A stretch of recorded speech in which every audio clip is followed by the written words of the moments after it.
Welcome to Fan for Racing Radio. I'm Fan for Racing Sharon, and joining me for today is Jay Huseman and Chris Crichton. And we are here for the Busted SB TNT Hot Topic Sound Off episode number 2519. So we've got a lot to talk about, guys. Let's start with how the race how was the racing this weekend at Atlanta and Lime Rock? All right, am I first up? Yep, you're first up, Jay. All right, Lime Rock. The racing overall I thought was decent. The truck series, obviously a damper on it when you have somebody that obviously has a dominant truck and the only one out front. But there was some good racing throughout the field. I'll tell you what, how tough of a track it is when you see some road racing aces and veterans that have experience on that track still struggling, not be dominant like we saw Corey Heim. I mean, and I say that I'm not one of these that normally says, oh, the race was boring because one driver led it all, but that one would rank up there because Corey Heim, I mean, really was untouched until somebody tried to take him out, got a little aggressive, but, and he still withstood that. So good on him, I guess. Like I said, the racing throughout the rest of the field I thought was pretty good. It'll be one of those, I think, as teams get used to, we'll see that change. Atlanta was phenomenal as far as both the Cup and the Xfinity, and we've come to expect that now. I know after the spring race, I think it was either this year or last year, it was, well, this is where we need to have the championship again. And I think Atlanta is one of those that should now be in the mix, with the exception of it is a super speedway style race. And we saw that this weekend. I know we'll get into that with our brackets. That would be the only reason to not do it there. Because as we saw, something can happen and just take out the field. So I'm not as much in favor of that as some of these other tracks. You just don't have that as high a probability. Not to say it can't still happen, but you don't have that as high a probability with that. But overall, I mean, we saw it. They had some stats on the last 5 laps. There were 5 different leaders in those last 5 laps to include a last lap pass. We saw a photo finish for one of the stages. You can't ask for more than that, can you, Chris? No, I thought it was a great race. Are you passing the baton that early? I was just now getting my notes going, man. So, I mean, plate racing, what era are we comparing Atlanta to? What specific era are we comparing this new super speedway style racing to? Because in all honesty, it doesn't remind me of any super speedway racing. It reminds me of itself. It seems to have its own identity. We definitely don't get passing in plate racing the way that we had seen in Atlanta. We've seen moves, honestly, that we haven't seen in 30 years. How somebody can just run up to the back of a car and dip to the outside and make a clean pass. As a matter of fact, I guess the era that we're talking to is the Ricky Bobby era, because all I've seen this weekend from Atlanta Motor Speedway was a little bit of a shake and bake between Brad Keselowski and his teammate, Christopher Puchyer, if any of y'all caught that. Christopher Puchyer showed back up this weekend by Dale Jr.'s remarks toward the driver. Of course, there's one Christopher in the field, and that's Christopher Bell. So just giving Dale Jr. a little bit of a hard time with that one. But I don't understand how we've consistently drawn this timeline of, well, this is a super speedway style race, because it's definitely not what we see typically these days with super speedway racing. Matter of fact, it just kind of reminds me of the old school 1.5 mile, 2 mile racing, where you got enough speed to get to somebody's rear bumper and it slingshotted you past the leader. I thought that was something that we've seen in the 80s and the 90s. It's been hard to find the slingshot maneuver over the last 20 years in Cup racing. So I'm ecstatic that it's back. I don't think that we can necessarily claim that this is a super speedway racing style package. I think that that's been overused. I'm not sure that everybody agrees with what I say all the time, but I definitely feel that it's a unique style racing. And I almost wondered, comparing it to super speedway style racing, as I get fidgety over here, I'm sorry. I think that what we've seen is if we were to go tandem style, this would be one of the few racetracks where we could actually see the old school tandem style racing as somebody was able to push. Now, during tandem style racing, the one problem was the cars would stay hooked up so long that the car behind them would eventually overheat. I'm not sure that we're pushing that kind of horsepower here at the Atlanta Motor Speedway racetrack, but I did see a lot of nose to tail. I saw a lot of bold moves, and as I said, it was so nice to see Shake and Bake show back up.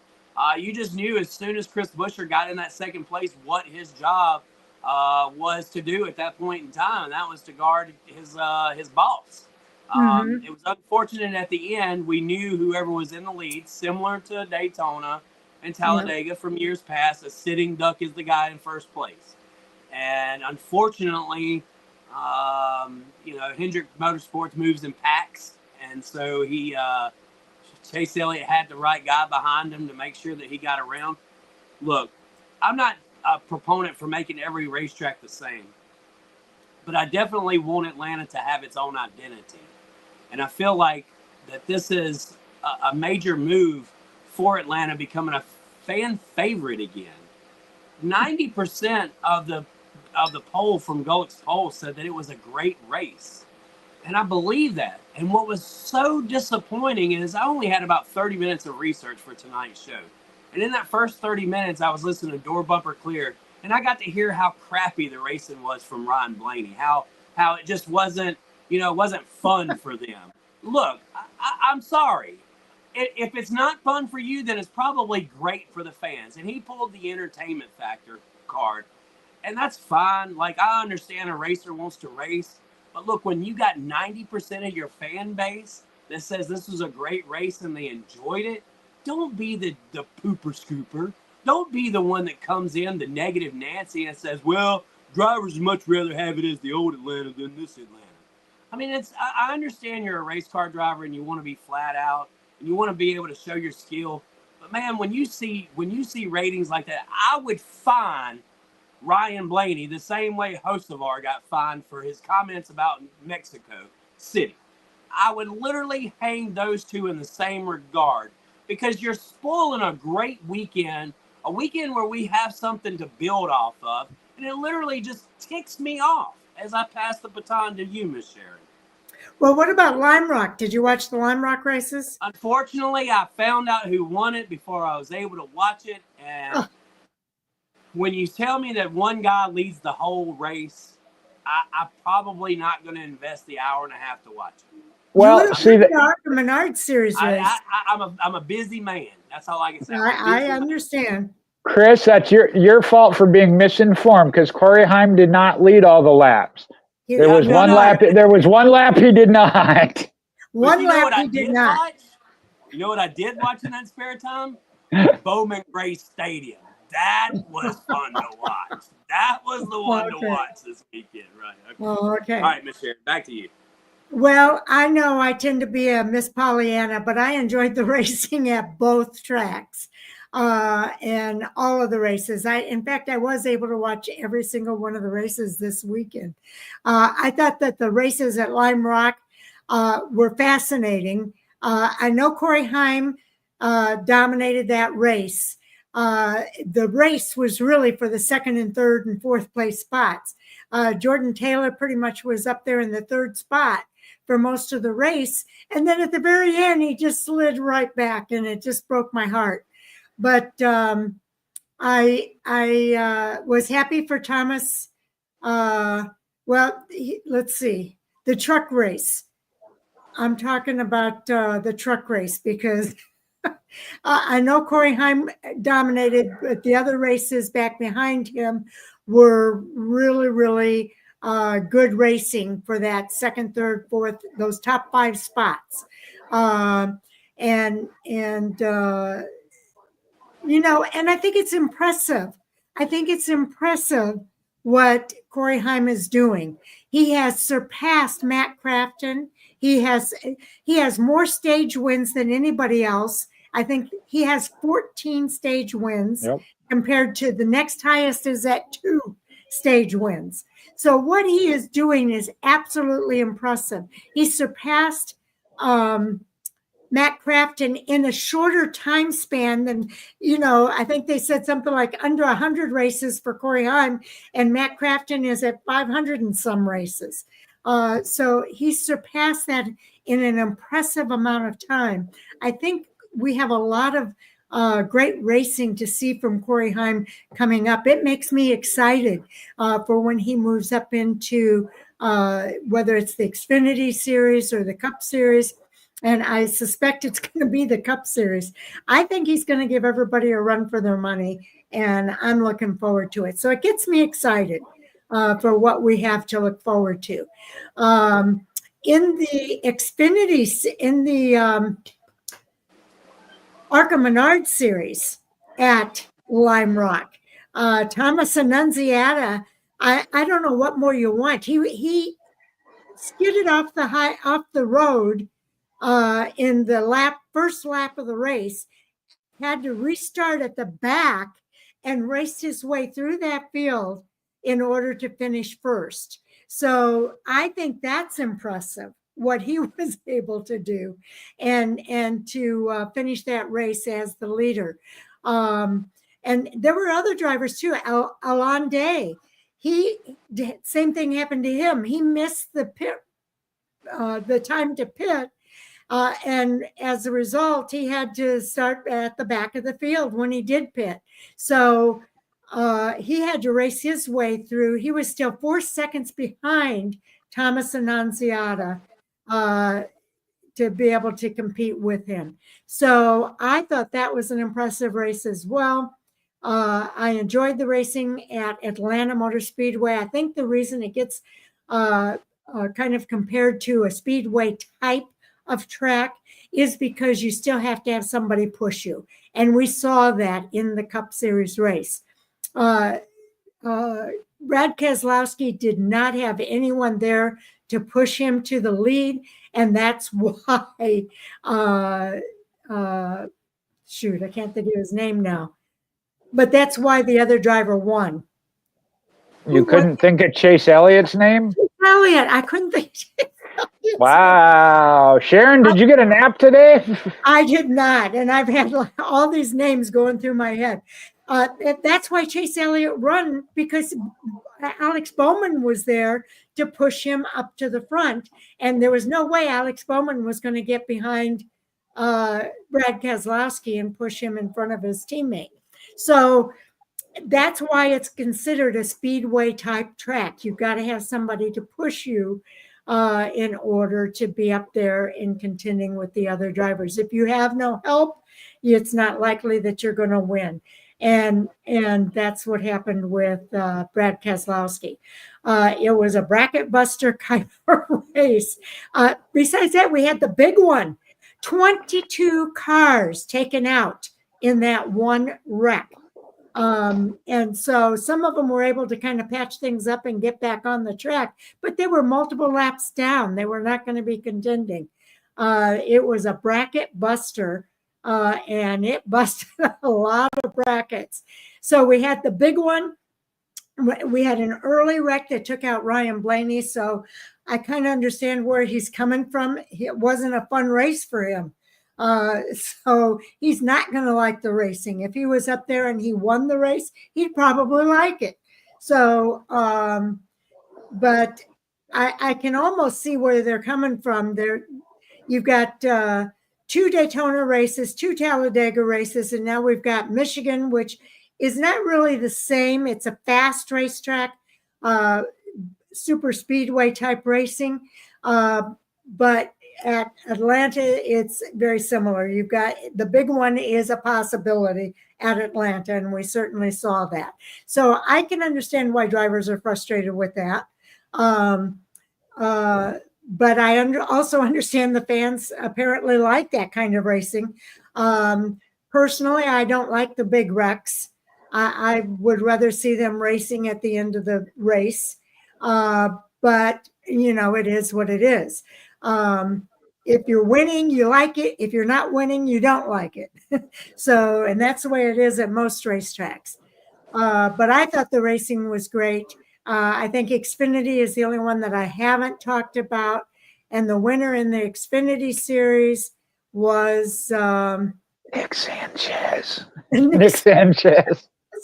Yes, Nick Sanchez. How exciting was that? And out of 10, the top 10 drivers, 5 of those drivers were rookies. And what have we been saying all year long, Jay? Watch out for the second half of this season. The rookies are going to come on strong, and they did. 5 of the top 10 were rookies, and in 11th place was another rookie in Dean Thompson. So 6 rookies in the top 11. I thought was pretty darn impressive. And I thought that was exciting as well. So I was happy for Nick Sanchez to get his first victory.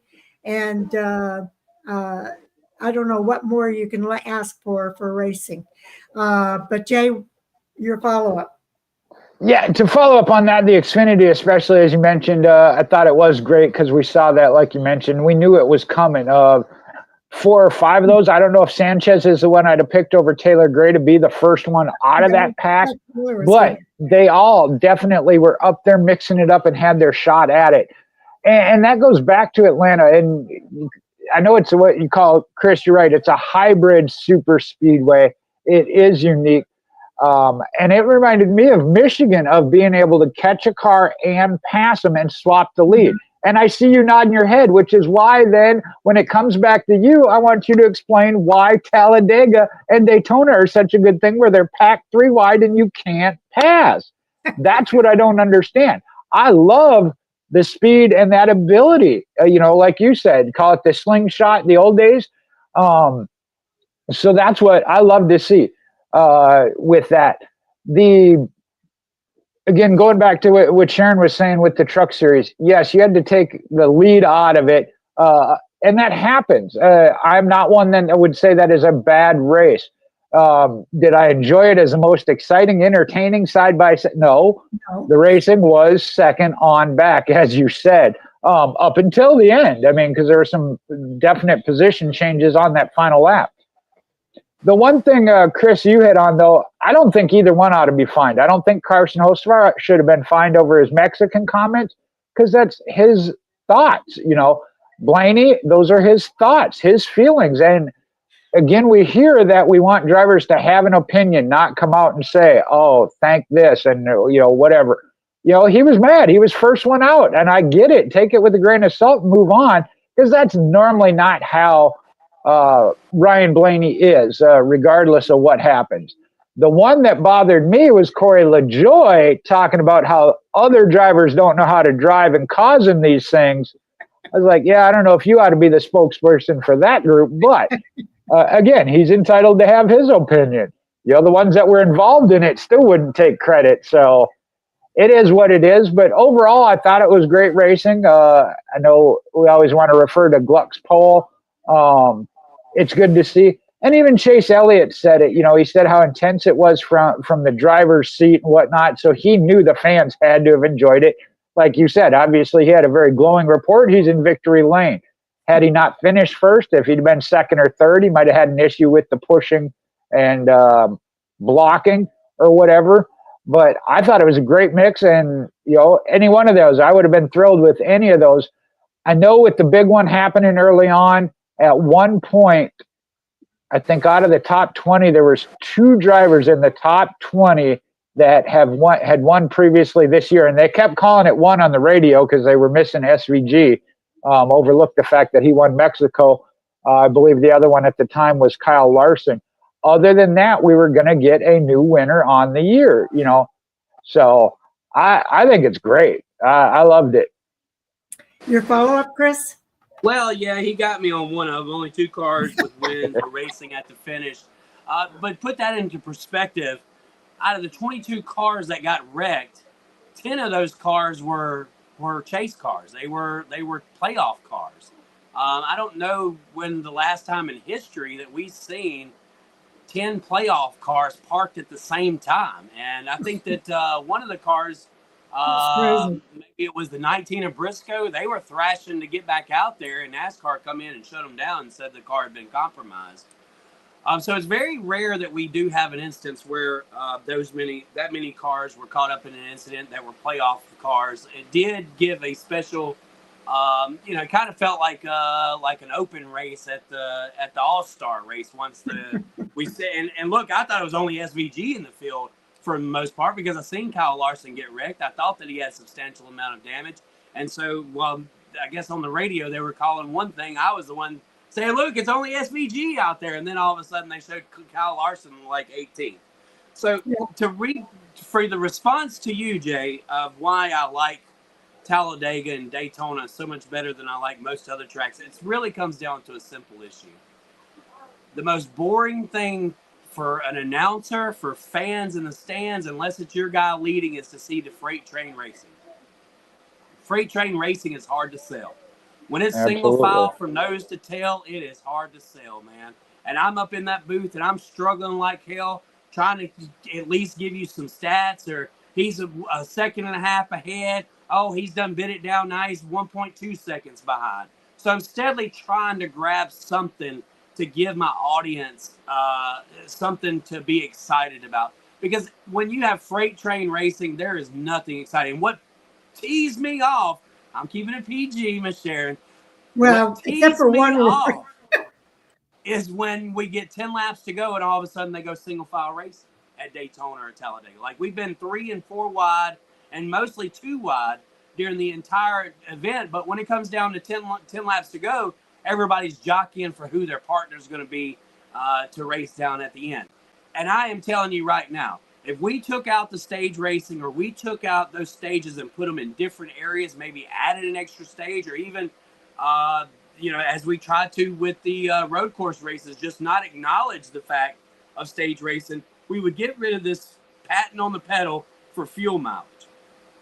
It is detrimental to racing for these guys to be running around quarter throttle for 90% of the race, and that's due to stage racing. And I am a fan of stage racing. I love stage racing, but it does interact with the style of racing that we have at super speedway racing, because these guys are really they want to have the least amount of time to spend on pit road when they're getting fuel. That is the main issue. If we had 5 lug nuts instead of 1, this wouldn't be an issue. So all of these certain little things have piled up and created this style of racing that we have in the pack racing that really drives me insane. But with that said, I will stand on this hill until somebody knocks me down.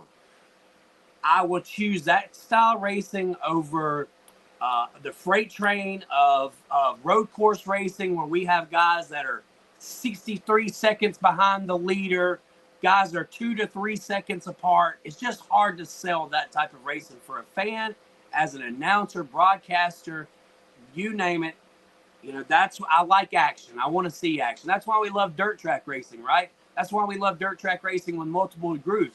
There's so many tracks around this nation that become one groove, one lane racetracks, and the leader gets out there and he takes off. The South, we have something different in our dirt, and we create the best racing around because we don't have to deal with that. At our racetrack, you can be at the top of the racetrack or the bottom of the racetrack. Coming in out of turn 4, you're going to meet right there together at the flag stand. I don't know how it is for there up at Jackson Motor Speedway, Jay, but I'm sure you can attest that it's the same way. There's multiple grooves. These guys are not spaced out as much. Look, sometimes you do get that style of racing at any racetrack. I do understand that. But as for the Xfinity race, I think we've seen a lot of what we've seen at the Cup race. It was very similar style racing. Shout out to Nick Sanchez in that 48 car. That car has had, they got a win taken away from them. I think it was at Daytona with Parker Kligerman behind the wheel. So they were owed one, and Nick drove the wheels off that thing and got a win. We had a similar wreck in their cars where a lot of the field was damaged. I think we went back after, a 2-hour lightning delay, and within a lap, we bundled up a bunch of race cars. That happens in this style racing. I think for the fan that, the driver, he got knocked out early, It sucks for them. But we just had our most popular driver in NASCAR win at his home track, and it was probably because half the field got took out of the ball game early. So, look, you trade some, you win some, you lose some. This time, I think NASCAR in the whole won all weekend. Atlanta should be everybody's new favorite track. Yeah, I thought the racing was really good, and I enjoyed it. I don't know exactly what more I can say than what I've already said. So I guess I'm going to just kind of pass it on to Jay to pick our next hot topic. Well, just as I started watching the Cup race, I crumpled up the paper and I unwrapped it here and kind of looked at it. I got 5 of the 16 head-to-head picks right in the bracket. So I don't know if anybody can beat. All right, there you go. Sharon, you're ahead. Oh, that's right, because you took Priest instead of Blaney, didn't you? Yeah, so yeah. There you go. Not instead of Blaney, instead of Byron. Oh, okay. Yeah, that's the one. There we go. I knew I had it written down there. I got 2 out of my final 4 are still in it, but yeah, it's ugly. And with Taz was on with us on Friday, this is exactly what I talked about, trying to compare it to basketball. Of you don't have that number of upsets or uncommon picks all in one round like this, and it's because of what happened. Now, am I still excited about this bracket? Absolutely. If you go back and when I talked about this to begin with, I said Chase Elliott, Chris Buescher, Ryan Preece, and Bubba Wallace as the 4 what I saw most consistent drivers all year. Did I pick all of them? No, I did not, because I went with the odds and whatnot.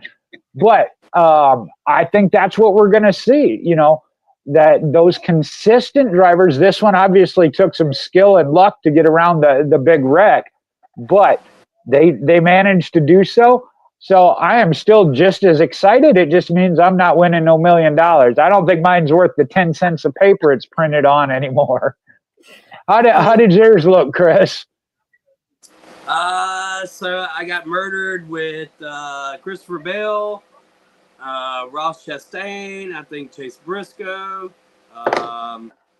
Josh Berry got knocked out. I did get Bubba Wallace over Suarez. Of course, I think Denny Hamlin, that literally broke it. 0 brackets. All brackets are busted. Right. That's the easy way to say that. Of course, Logano, that was my pick for the weekend.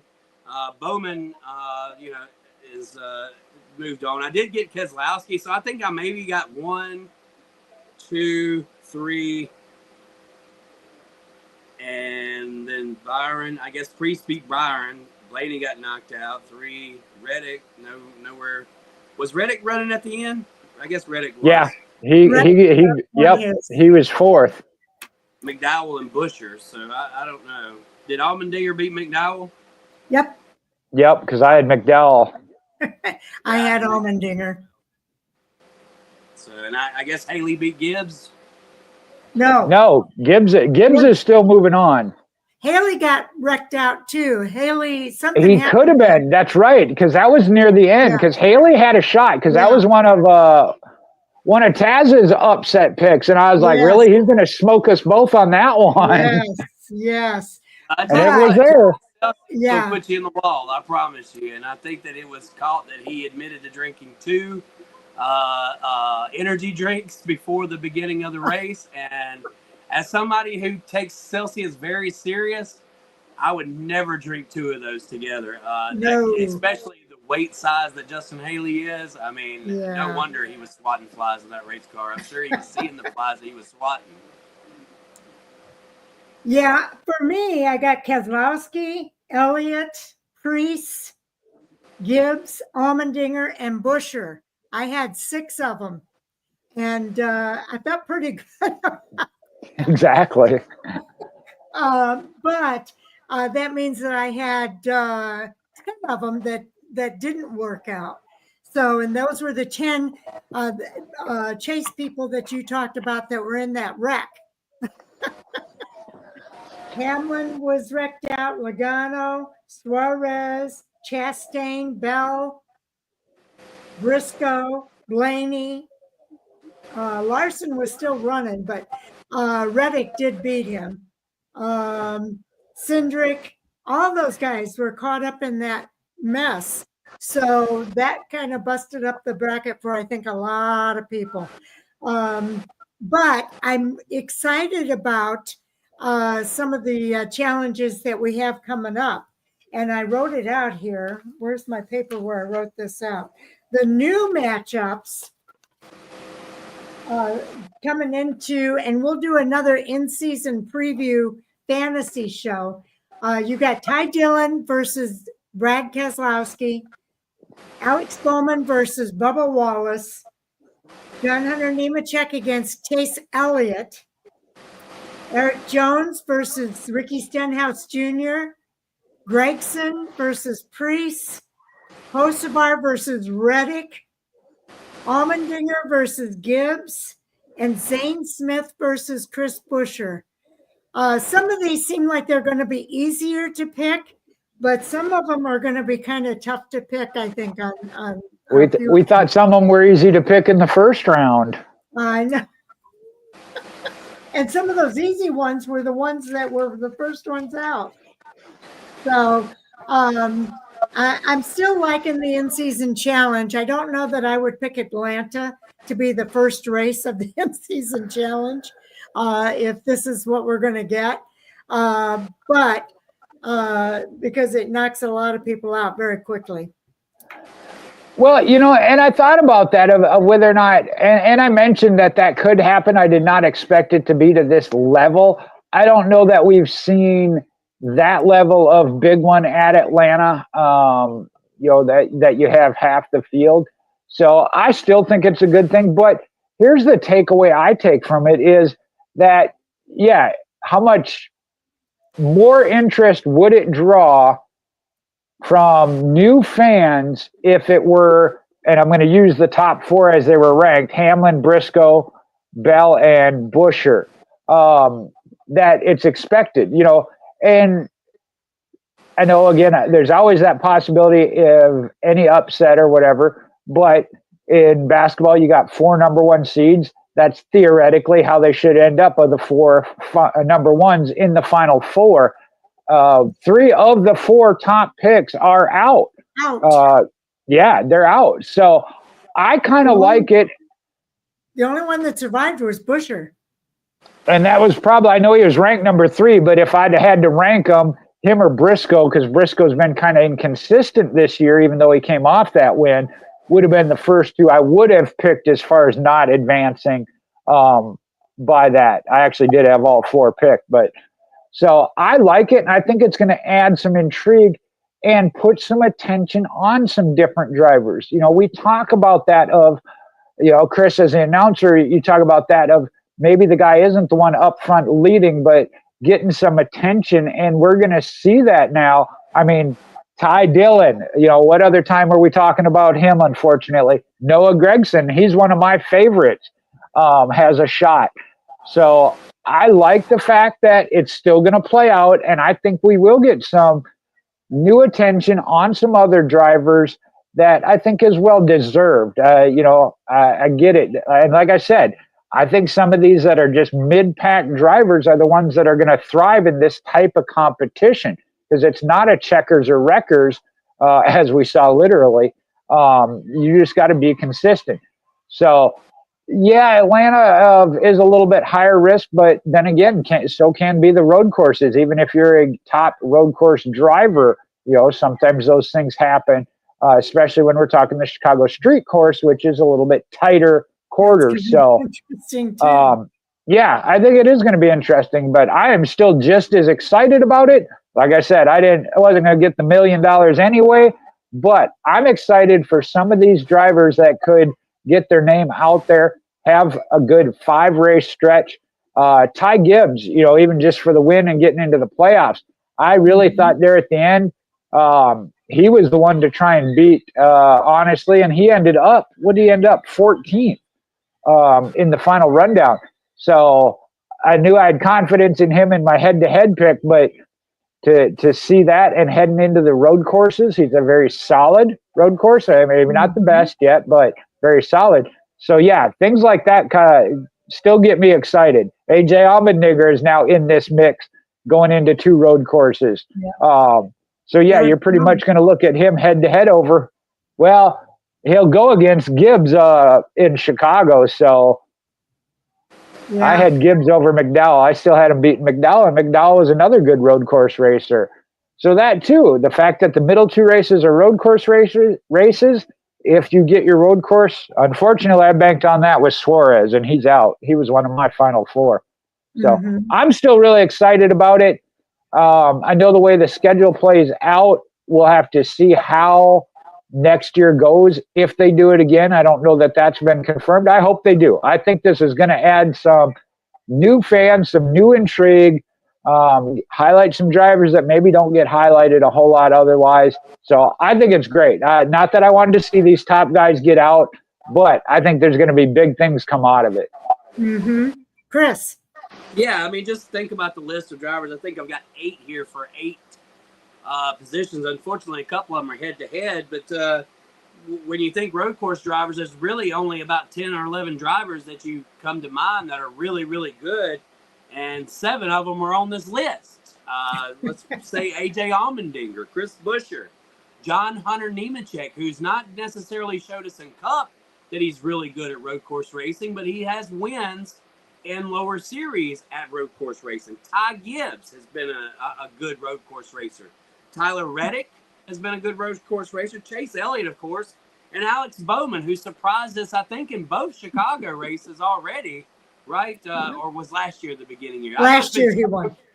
Yeah. So, you know, it's definitely these guys are positioning themselves well going into this term of the bracket. Now, the question that I had for you guys with, we've asked ourselves on the show for several weeks, like, where was the promotion for this in-season bracket? Where was the excitement for it? And obviously it was all tied into TNT, and we just didn't get the memo because TNT did a fantastic job. Yes. I mean, they even had a Manning Cast style race preview, race simulcast on TruTV. I shared with you guys how my father was actually on the wrong channel and was getting highly irritated that all they were talking about was gambling and not the race, and they weren't showing the race cars. So I thank God when my dad said Jeff is getting on my nerves, I'm like, wait a minute, he's watching a different broadcast than I am, so he must be on TruTV. Yeah. But my question to y'all is, did TNT get it right? Did they get it right? Did they go the extra Well, that's mile? one of our hot topics. Well, we'll get to that. Well, this is tied into that as well. So I feel like maybe I'm the next guy up anyway. So that'll be my question for you guys. Oh, okay. When it comes my turn. As for I don't really have anything else to go off of other than a lot of guys stunk up the brackets, and there's a lot of guys that are on this list that are really good at road course racing. So Denny Hamlin had a chance until the road course. Bubba Wallace had a chance until we get to the road course. These guys, now I'm sure we'll see a couple of upsets on here. Don't count out Ty Dillon. Ty Dillon, there's 3 drivers right now that I really want to put an emphasis and give a shout out or a notice to. And that's Ty Dillon, 1. And the 2 legacy cars, John Hunter Nemechek and Eric Jones. Whatever they have found during this period of playoff tracks, we've seen a different style from these guys. We've seen more hustle out of these guys. You know, Spire's been knocking on the door since about the 5th or 6th. Well, the day they fired Rodney Childers, I feel like things started to turn around for them. So they got rid of the guy. Whatever grounds they made, unfortunately, that's probably all we're going to see out of Spire. Because it normally takes about 5 to 6 races for people to really institute a true change in the organization. But outside of that, I do feel that there has been a certain fire lit. There's been content created. There's been articles written, and all of that was what we intended for when we created an in-season championship. Yeah, I thought the in-season championship is a really great idea, but I'm like you guys. I wish they would have promoted it more. We've been talking about that. Um, Today, I was talking to Sal about. I was asking him if his bracket was busted. He had no idea what I was talking about, believe it or not. So I wonder how many other fans are like that. They have no idea unless they listen to our show because we've been talking about it. I don't think they really talked about it on some of the shows. So I know Sirius XM started talking about it coming into Atlanta, and so there was some conversation there coming into Atlanta. But next year they've got to do this again when more people will be aware that it's coming, what it's about, and all of that. And I think we'll see better results next year. They're going to learn a lot. But yeah, there's some great matchups here. I'm looking at who I'm going to be picking for the next round when we race at Chicago at the Chicago Street Race, and I think there's going to be some more surprises as we go through this. We knew that there were going to be surprise upsets, and I don't think any of us anticipated how many surprise upsets there were, but we knew that it was going to happen. So I think it's a great idea. Yeah, my bracket was busted, but now I'm looking at the next round and going through who my picks are going to be for that next round. So we just have to work harder, I think, at getting the word out there so people know what's going on and can feel that they are a part of this. I will say, though, once that big wreck happened, I kind of, oh, darn, because I was really into the matchups lead up to that. And then when the big wreck happened, it kind of fizzled out for me as far as checking my bracket. Jay, Yeah. And I know we talked about that, Sharon, of how the broadcast would handle it. Obviously, like Chris mentioned, they have their own separate program with it. But even after the wreck, they were mentioning of, well, who is going to advance based on Denny Hamlin being out, Ryan Blaney. So there again, I think it was a matter of they did once the in-season tournament started. I'm with you both, though, that I think there could have been a lot more hype prior to. You mentioned Sirius XM. They really didn't up until this week going into Atlanta. Now, I get it because it is on TNT, so it is their program of the 5 races. But I just thought Prime could have done a little bit more in building up to it, especially their 3 races, which were the seeding rounds. I didn't feel like there was a whole lot there either. So I certainly tools that we could promote more, or even giving us the tools so we could promote it more. It was really hard with that black background. Right. Yeah. On NASCAR, I know that one. Maybe they'll learn from that as well. But like I said, overall, I still think it's going to be great. As you mentioned, some of these drivers that now you had written off in that first round because of who they were matched up with. Well, they're the ones in it. So I don't know that we have to knee-jerk reaction take it away from Atlanta, as the first one. I get that possibility exists, but I still think it's a great thing. And would I have liked to have seen it played out with everybody still on the track and maybe get a late race battle, drivers running 12th to 15th, let's say, no, they don't have a shot at winning, but now they're looking at their head-to-head matchup. And that's where a lot of the drivers and crew chiefs that I heard from on Sirius XM throughout the week said that they weren't going to gear towards this as far as their strategy. Oh, I'm going to beat this driver. Now, will that change when you're down to the final 4 or 2 and it's for the $1 million? Yeah. Then it might be a little bit different. Hey, we already got a win. We're in the playoffs. We got some playoff points. Let's make it about beating this one driver for $1 million.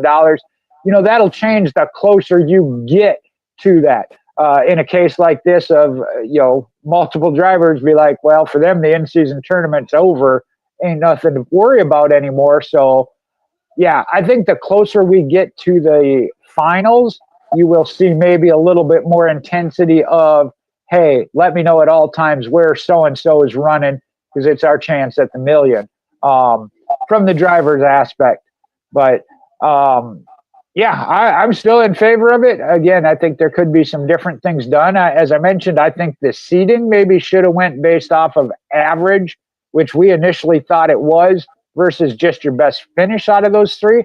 I think that might sort the field just a little bit more as far as who's running well during this stretch of time. Because there was still, I thought about it, and I think, Sharon, you used William Byron because he was ranked 18th. But you could have a driver that gets a win, finishes 24th, and finishes 30th, versus a driver that, say, finishes second every time over those three races. Technically, they're still number two behind whoever got one win. So I think an average finish would be better over the seeding. But again, all drivers know what it is. Everybody's playing by the same rules, whether you like them or not. So it's fair and consistent. I just do think there could be some minor tweaks, but hopefully it comes back because I'm all about it. Okay, Chris. I mean, I do want to add one thing. I don't know how many people were misconceived, or there was a misconception that this was a gambling deal. I know that the second broadcast, the alternate broadcast, really made some emphasis on the over-unders, the percentage, the plus 500, whatever. And I think that maybe turned off some of the older fans. The one thing that as a sports gambler and somebody that's really been involved my entire life into parlay and stuff is I liked it a lot better when gambling was illegal. Like, to me, it was so much more of a playful environment. Hearing it on TV and all has to wreak certain older crowd fans. Like, they don't understand the gambling. They don't understand what a plus 500 is. And so, when you create this substandard broadcast and you put so much emphasis on the gambling side of it, gambling's not the greatest thing for any type of sports. And we've been very open for it to come into racing and football and all of these other sports. But I don't believe the bracket itself was intended to be a gambling device. And I think that's the misconception. There's always, you can go to Vegas odds any time of the year, any time of the day, and you're going to get odds for the next race. That's FanDuel. You had all these other places where you can do online gambling. Unfortunately, we live in the state of Mississippi. We have to go to the casino if we're going to do any sport betting. I think that you're from Illinois, Miss Sharon, so you can play FanDuel and all that on your phone. It's perfectly legal. I just feel like that this whole idea of the bracket challenge was put off into the idea that this is some sort of gambling deal. That's the misconception that my father had. I'm not sure that anybody else does. I'm speaking from the experience that my father gave me, was that he felt like this was a gambling deal, and it really turned him off from that. And so I don't know what you guys' opinion is on that. As I said with my first statement, it was a lot easier. It was a lot quieter when gambling was just a certain group of us that found a bookie and played a little bit of parlay or whatever. $5 didn't get any of my bills shut off. If you hit a 5-teamer on a 5 parlay with $5, you're going to win a pretty good amount of money that you're allowed to play the next week. If not, you just lost $5. Sports gambling has gotten so embedded into sports now. Our commentators feel like they always have to plug this or plug that. In reality, there's still only a small group that actually takes advantage of that. By no means did I believe that bracket had anything to do with sports gambling. And I think that was misconceived amongst a certain crowd of fans. I know I'm long-winded to get that out, but that's really what I wanted to say. And I wanted to ask you guys if y'all seen it that way, or maybe it was just my father was a little bit confused or whatever. But I do believe that sports gambling has taken such a control in sports that there's a certain fatigue to it amongst true sports fans. True sports fans do not want to get involved with the gambling aspect of sports gambling. What are your guys' thoughts on that? Well, I can see why they would think that, because it says on the bracket, presented by DraftKings. right up the top up here. So that's why they had that perception. Good point. I did not even realize that. Yeah, I'll add to that in a minute. And they are gambling to a certain degree because you're taking your best bet and trying to choose who you think is going to win. And you don't know who's going to win. And there's $1 million that's involved here. So it is a little bit of a gamble from a certain perspective. I'm not particularly a gambler. Ask my brother. I'll go and spend $20, and if I double it, I feel great. If I'm losing it, then I'm not putting any more in because I don't like putting my money in a machine and not getting anything back. But there are people out there that are gamblers. I do think that a lot of these fantasy shows are all about, like we had it, Jay, where we did it just for fun and bragging rights. People picked who they thought was going to win the race. We didn't have any money involved. It was all about bragging rights, and we had a lot of fun with it. And that's what I'm doing with this. I don't know. I did not go into the site and enter anything, but I'm doing it for fun. I'm just doing it on these printed pieces of paper, and I'm just putting in my picks and moving along that way. I'm not anticipating that I'm going to win the $1 million, so I'm not even going into it. But a lot of fans do like that. And some people handle it well, some people don't. But I think it is a little bit of a gamble anytime you play any of these kind of games. And if you put any money into it, you're gambling your money. I'm not gambling any money. I'm just gambling on who I think is going to win. So, Jay, what were you going to add to that? Well, there's a bigger picture of what you're saying, Chris, was the whole intent of the in-season tournament gambling? The answer is no, but it came right along with it. The intent was generate interest, especially for TNT. They only have 5 races, make it something special. However, you bring something like this, their intent was to get a sponsor with it, like DraftKings, one of the gambling ones. And that's been about 10 years, I think, since they really pushed with Dover Downs on that of the, not legal isn't the right word, but truly involving auto racing in the sports betting, which does create some problems. I will tell you that. And I've been a gambler. I'm not going to get into details on that, but it certainly is. And Sharon, yeah, you're right. Here on this show, when we did it for fun. At the same time, I was involved in 4 or 5 others that did have some money involved in it. And I go back to when I started, and that's where at that time it was the J-Skis is the one that always had the race results and statistics up. That's what I used as my tool. Exactly. So Brendan Gaughan, they have their own show on Sirius XM for, again, tied to South Point Casino. It is huge. Does it turn some fans off? I imagine so. And I get that. But you look at any time they show the projections for the weekend, they're going to give the odds one way or another. If you're not a gambler, just ignore them. I mean, that to me, that's my aspect to it.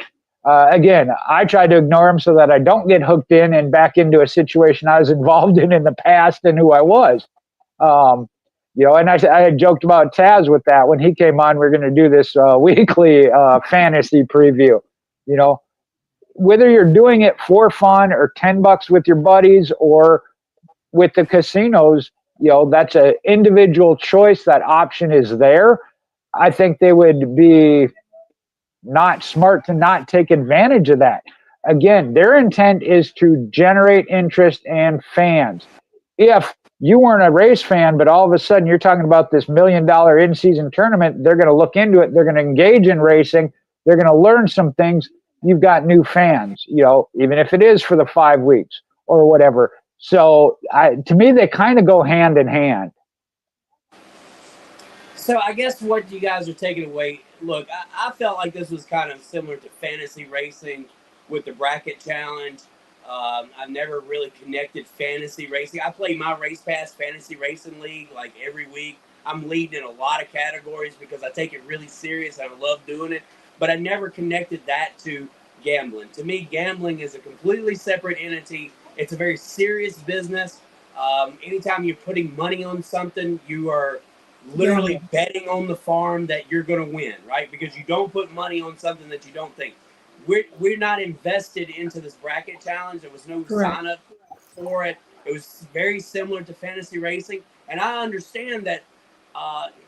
Even my father, he's enjoyed fantasy racing over the last several years. I don't think he's played this year. I think he's just gotten older and just hadn't gotten into it. But I wondered in his mind where that separation came from, that this was no longer fantasy racing and this was more into the gambling side. And obviously, if DraftKings was the main sponsor, then that's really perceiving it as a gambling tool instead of just something for fun. So I can see where, it was used as a way to get it sponsored. I wonder how much DraftKings actually put into it. But in reality, I definitely was not, in my mind, thinking that this had anything to do with sports gambling itself. But there again, I've been filling out brackets for the NCAA for 15 years, maybe. And during that time, 12 years ago, there was no such thing as legal sports gambling. So this is a new thing that's kind of come in over the last 10 years. And well, maybe where you were from, it's kind of like the cannabis, right? There's a lot of states. There's still 10 states right now that don't believe in medical cannabis or recreational cannabis. And so, 15 years ago, there may have been one or two states that already had online gambling betting sites. But it wasn't as, I remember Roger Goodell in 2012 saying gambling is never going to be in the NFL and Las Vegas is never going to have a football team. Now we have pro gambling in NFL and Las Vegas has a football team. And that was just 13 years ago. So that's where I'm coming from.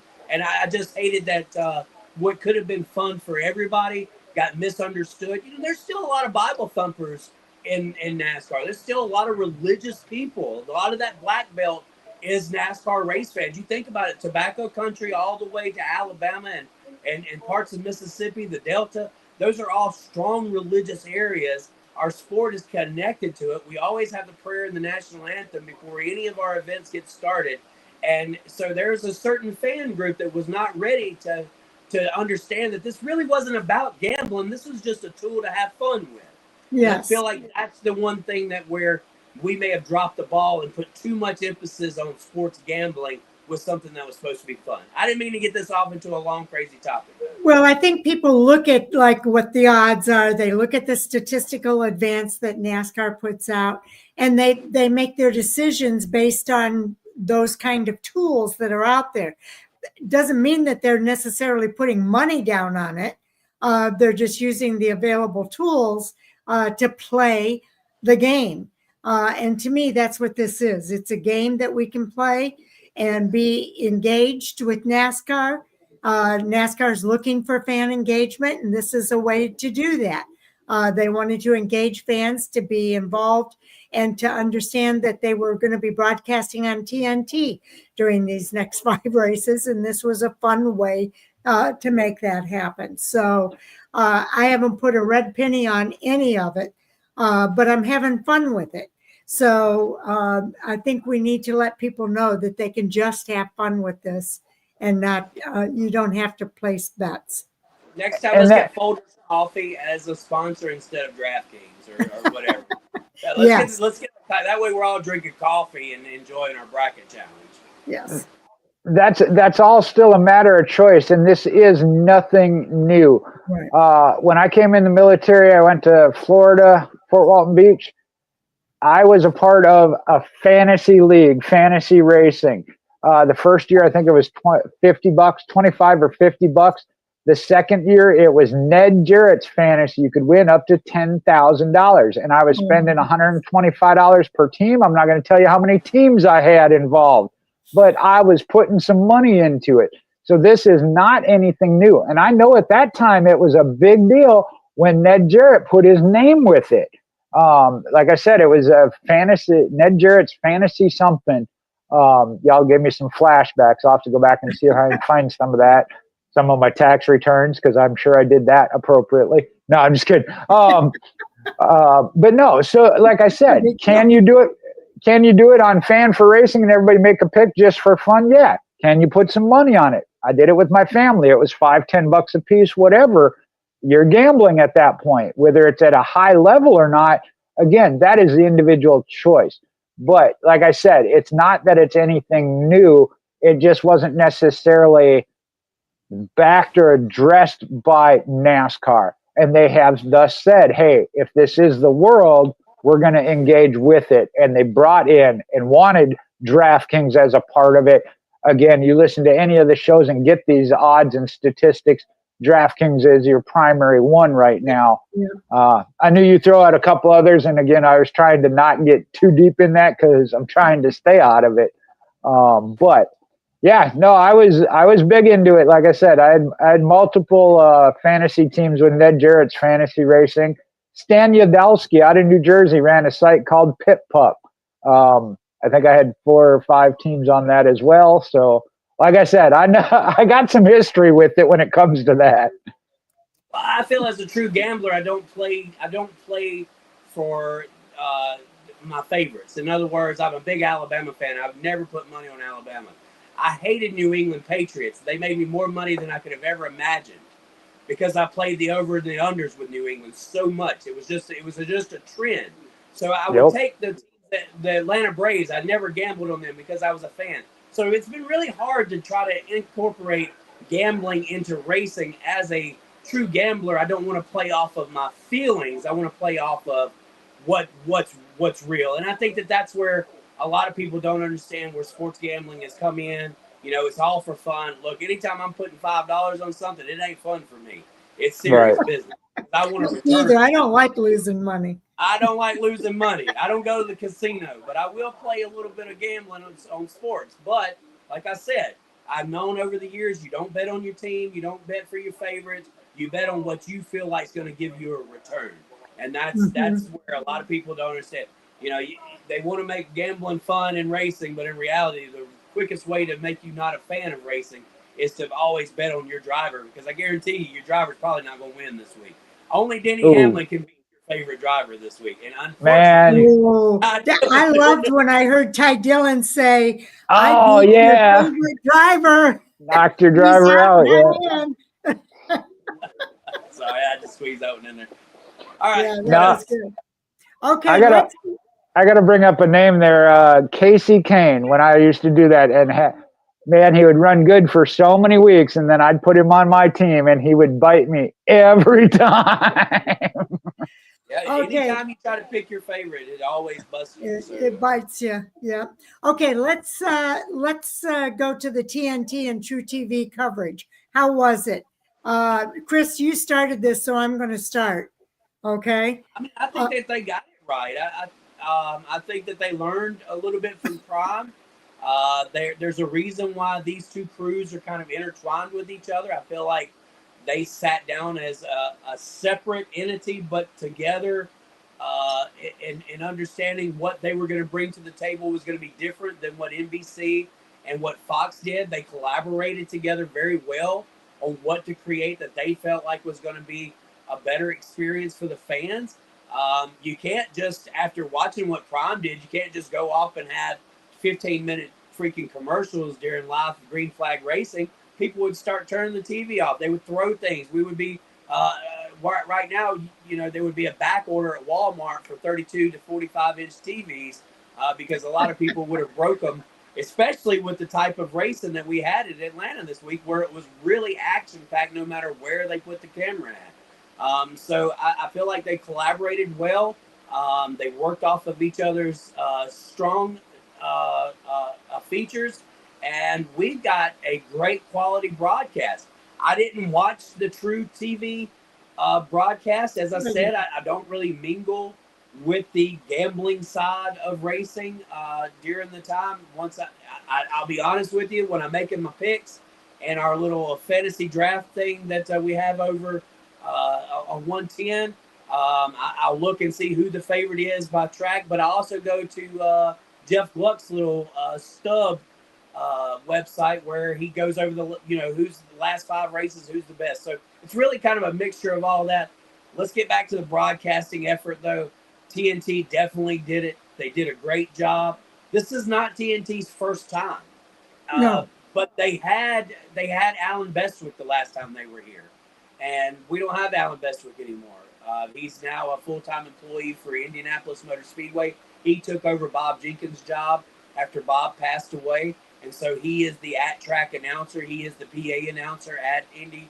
And that's the reason why we don't have Alan Bestwick on the TNT program. Honestly, the best thing from TNT the last time they were on was the broadcast with Kyle Petty and Alan Bestwick. And I forget the other, maybe Wally Dallenbach, I think, was the other guy. So I was kind of concerned coming in. I did feel like Adam Alexander and Dale Jr. and Letarte, they found a rhythm. There was a little bit of excitement in the booth several times where they were kind of talking over each other, but I really didn't feel like they were nagging the broadcast. So kudos to that. As Junior starts to get a little bit better feel, this is his 3rd opportunity to be behind, to be in the booth and learn. Honestly, in the CW broadcast, I was thinking that they had Carl Edwards in the booth, but that was really Kyle Busch that was in the booth. So I don't know if you guys caught that on the CW broadcast, but it was Kyle Busch that was in the booth, and I thought he did a magnificent job. I so want to see what Carl Edwards is like in the booth that I literally transplanted him, and through half of the race that I was watching, I was thinking, man, Carl Edwards is just doing a great job here. And then it was Kyle Busch that was actually in the booth. So I guess I don't know where I was. Maybe I just hit the reefer a little bit too hard before that. I'm really not sure. But all in all, when you sum up what Prime did for their 5 races, TNT had a hard showing to come and be the backup singer to that. I thought they did a great job. Kudos. Can't wait for the next broadcast. And I hope NBC and I hope Fox are both realizing that the game has changed. We can't go back to that nonsense anymore. We can't go back to 5 minutes of green flag racing on commercial with no side-by-side. I mean, it's just we are a live sport. We deserve every lap that we can get. When Formula One can race an entire race without a commercial, we can at least get away with side-by-side coverage. I think it was only maybe one time that we cut the broadcast with TNT. Do we have stats on how many on our commercial breakdowns or anything like that? I think that there is over on J-Ski. I think I did see something. I don't really look at that. Yeah, well, I mean, there again, I think they did a magnificent job. I'll pass the baton. Okay. Yeah, there was some crossover from Prime Video over to the TNT.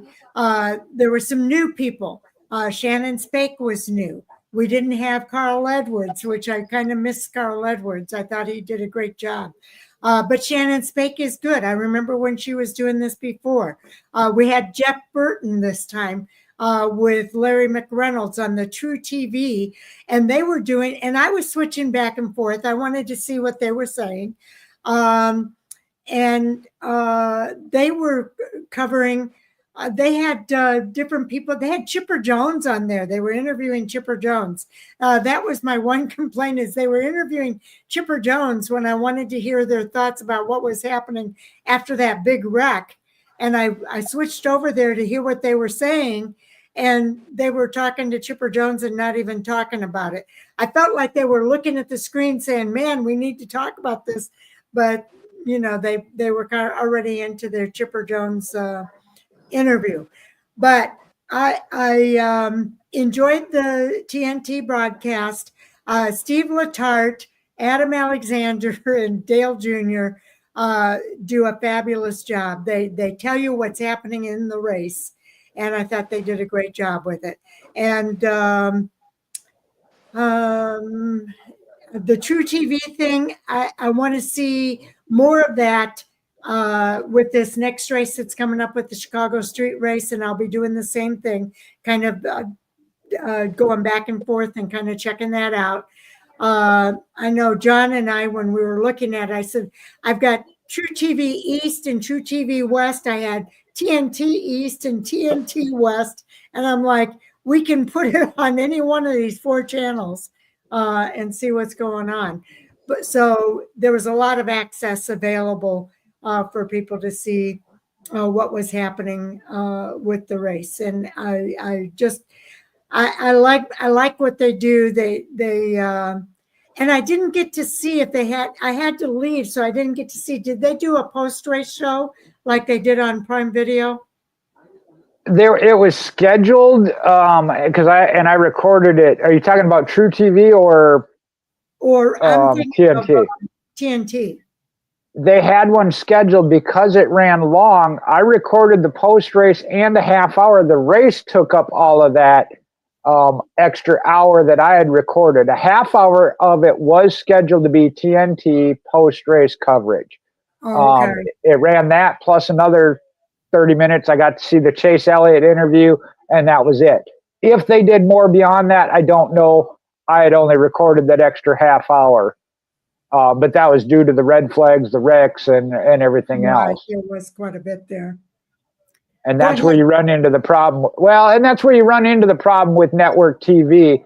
Like I said, they had the race, a half hour of post race, and I recorded a half hour beyond that post race. And all I got to see was Chase Elliott's interview on the track by the car right after the race. It's so you can't gauge that.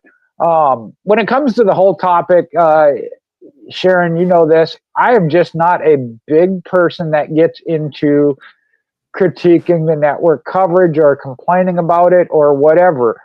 They're showing the race, and that's what I got to have because I'm not available to go to the race. So there are certain things I like, the post-race coverage being one of them, as you mentioned.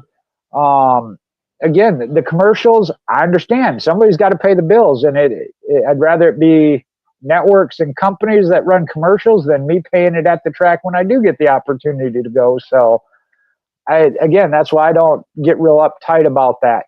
Are there better crews together? I know some of the ones we've talked about in the past of too much joking around in the booth or self-promoting. Yeah, there is a little bit of that, but again, you're never going to make everybody happy. I got to give a shout out to Chris there. I didn't realize that's where Alan Bestwick went. I do think he is one that I know a lot of people miss and always say they want back. Apparently, we're not ever getting back, but I think a lot of these drivers that go up there do a great job. Kyle Busch in the Xfinity Series. I've heard Ross Chastain, Joey Logano, Austin Cindric.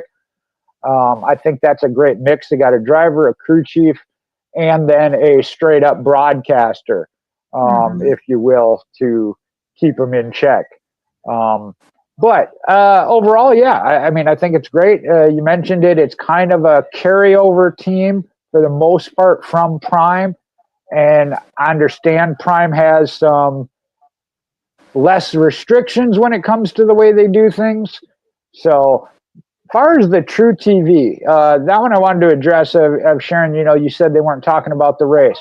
There again, that was designed as a separate thing to try and engage new fans or a different aspect. It wasn't going to be a cover the race play-by-play, if you will. It was kind of more focused on the tournament, in-season tournament, and maybe when you flipped it on there, and I had heard they were going to have Chipper Jones on. I know he's been engaged in a couple of different things when it comes to drivers here as of late, but bringing that in, okay, now you're going to bring in some Braves fans. Yeah, you teach them some things about racing. You show a little bit of the race. You talk about baseball or whatever it is. And honestly, at that point, like I said, it might have been well, we ain't going to talk about the bracket because everybody's screwed. I mean, at that point, what more do you say? Be like, yeah, if you had so-and-so, you're hosed. I don't know. But again, if it's your cup of tea, then watch it. If it's not, no worries. Don't even flip to it. So I think it's a good thing they're doing. I know they're kind of took it from, and Chris referenced it, I told you that, Sharon. The Mannings do it for Monday Night Football. Again, are they doing the typical play-by-play of every play? No. They're doing their own thing, and it happens to be centered around the game, So I only saw a couple little clips of it when they switched to them on the broadcast. Again, I think it's something if fans are interested and engaged in it, good on them. I didn't ever flip it on, but that's me. Mm-hmm. Chris, follow up? Yeah, I did find the commercial breakdown. Total number of commercials, 117. Total number of companies or entities advertised, 60. I think some of these numbers actually surprise you guys. Total number of traditional commercials, non-split screen, 84. That was in total. Total number of companies or entities advertised, 53. Total number of side-by-side commercials during the broadcast, split screen, 33 commercials were done side-by-side. Total number of companies or entities advertised, 18. Number of times TNT utilized side-by-side commercials during the broadcast, 5 times. So, we can go back and see that these numbers completely obliterate maybe what we've seen at Daytona, maybe this year, even a couple of years ago. So kudos to broadcast companies finally getting it right, giving us live in coverage. Racing is what we deserve as a fan. There's nothing worse than seeing us come back to from commercial and seeing somebody wrecked or somebody blowed up or something to that aspect. So I think the original topic was, did TNT get it right? I haven't found anything yet that I can honestly complain about, which says a lot about any NASCAR fan. We are the fans of complainers, and so with 90%. We really are. I mean, we really are. Like, did I share the poll with you last week that like 58% of the people wanted to go back to 36 race championship? I mean, we don't know what the heck we're talking about. I think Donald Trump said it best, and I'm not going to get political here, but when he was referencing Iran and Israel, I think that's about what sums up a NASCAR fan for the most part. And I won't get into any more emphasis. I understand that this is this is PG rated broadcast here, but I don't have much more to push on my agenda with what I feel like is great coverage. As somebody that's in broadcasting, I think that we all have our ideas of what is a good broadcast and what isn't. There are days when I go home, Jay, and I say, man, I flipped the bird. Like, I didn't do worth the crap. I said the same thing over and over and over again. And a lot of times that has to do with the style of racing that we have that's on the racetrack. There's only so much excitement you can put into cars that are racing each other. Just, the freight train, as we've compared it to earlier. And so with the exhibited excitement, when you got Dale Jr.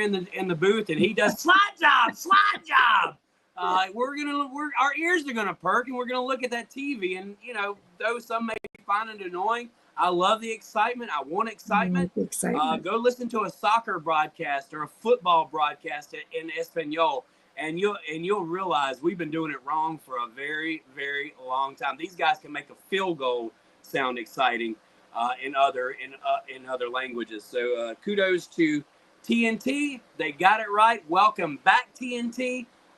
And we hope to enjoy the next 4 races. Tying in the bracket challenge, the coverage, I give them an A+. So far, Prime would still be at the top of my list right now, though, as the best broadcasting. Yeah, me too. All right. Yeah, I would put Prime at the top of the list as well. I do think that we've pretty much covered it. I can't think of anything more that I need to say. Is there anything more that you want to say, Jay? Yep. Whoever does all those statistics and whatnot, man, get a real job. Again, what does all of that mean? I think back of, and I started watching with my dad. You got one race if you were lucky on ESPN at the time. If not, especially when it comes to, say, local stuff, that you had to wait a week or 2 for the newspaper to get there that covered all this. I think y'all needed to just appreciate, and I say y'all of fans in general, because I'm with Chris, they don't know what they want, appreciate what you got. Personally, when they went to this side-by-side, I don't get anything out of that. I'd rather them just go to a full commercial. I'll go to the bathroom, get something to drink or whatever. I'm not going to try and watch the smaller. You're entitled to your opinion, Chris. I got mine. Oh, get out. I'm swatting the mosquitoes. No, man. that they are bad down here, aren't That's they? horse crap, man. Come on. Sell that. Seriously. I mean, The side by side does nothing for me. Especially, what is it supposed to do for you? It just keeps you in tune to what's going on. I mean, you can't see it anyway. It's all up in the corner. Hey, look, I would like to see MRN try to pull a side-by-side commercial coverage. Okay, that would not work, right? So because they can leave the broadcast on as much as they want to. You're still going to get the Tide commercial. But look, in TV broadcasting, you cannot say that there's not some kind of relevance to the fact that they are not going to full commercial and leaving the cars racing on the screen. I mean, say you didn't listen. You didn't listen to that. I said it doesn't do anything for me. I was expressing my feelings on it. Okay. If that is what fans want and the networks are giving it to them, again, I could care less. I get to watch the race. And I've said this before. If you don't like the coverage, go to the track and watch it with your own two eyes. That's the only way you're ever going to get what you truly want to see. Right. Yeah. From the words of Ned Jarrett, if you don't like the coverage, go buy you a ticket. There you go. I like it. Okay. Was there anything more you wanted to say, Jay? No, the whole statistics thing, and I see them, they especially on Twitter like to release them. Again, if that means something to somebody else, I'm glad they got something to do in a hobby. I'm going to find better things to do than worry about how many commercials we're showing, how many companies were broadcast and whatnot. Yeah, it means nothing to me. Were you not a baseball fan growing up, Michael? Yeah. You were? Yeah. Racing, you can't. Okay. Did your own scorecard when you listen to it on the radio? No. Racing is one of those. Think about. Yeah, I'm a Cubs fan. If that's what your question was, there. Okay, all right. I was a Braves fan. We actually went somewhere. Yeah. We did good all the way in October. Racing is one of those. You think about other sports are designed to have commercial breaks. That's why they have the timeouts, the whatever. Racing, and they tried with the stage racing, and I know that was part of it. That gave that break of non-racing action, get in an interview, and then do their commercial. I thought that was a great attempt. Again, racing is not one of those. You think about it if you're at the track, Chris, you got to go to the bathroom, you want to grab your hot dog. You try and guess when is a good time to go and you're not going to miss anything. I mean, that's just the way it is. Racing is nonstop action. Unless you got that live, full 24-hour feed, you're going to miss something. And again, who's paying for it? Because I don't want it to be me. Okay, I think we're ready to move on to the next hot topic. And I'm going to go, this one probably won't take us very long, but yeah, I'm getting a little annoyed that so many of these cars are failing the pre-race inspections. And the biggest offender seems to me to be Hendrick Motorsports. Kyle Larson, again, the number 5 fails pre-race inspection twice. What is going on? Why are these guys? I think NASCAR's got to come down harder with the penalties for these guys. I don't think the penalties they're doing are really working. Jay? Yeah, again, I wouldn't have realized it was or how many times the 5 has. My concern, and I was going to kind of throw it in here, I think the 5 team is just overall kind of fallen off, trying to find that edge back. And I know, Sharon, you're not a fan of that pushing the limits philosophy, but that's where they're at. And I'm not opposed to it. If they change the rules and say, hey, you failed twice, this is now the penalty, as long as they do it prior to the season or prior to it happening, not do it as a reaction to it. I wouldn't be opposed to it. I mean, and I go back to Chris and I both work at a local dirt track. You fail inspection, you're done. I mean, there is none of this. Oh, go back and do it again or whatever. I guess bigger series do have a little bit of a pre-inspection that they give that opportunity. But yeah, I mean, for the most part, hopefully your tech team, individual or team, is on top of it. And you don't have this, but if it's illegal, it's illegal. You don't race, or you get DQ'd and you get nothing. And NASCAR has moved in that direction.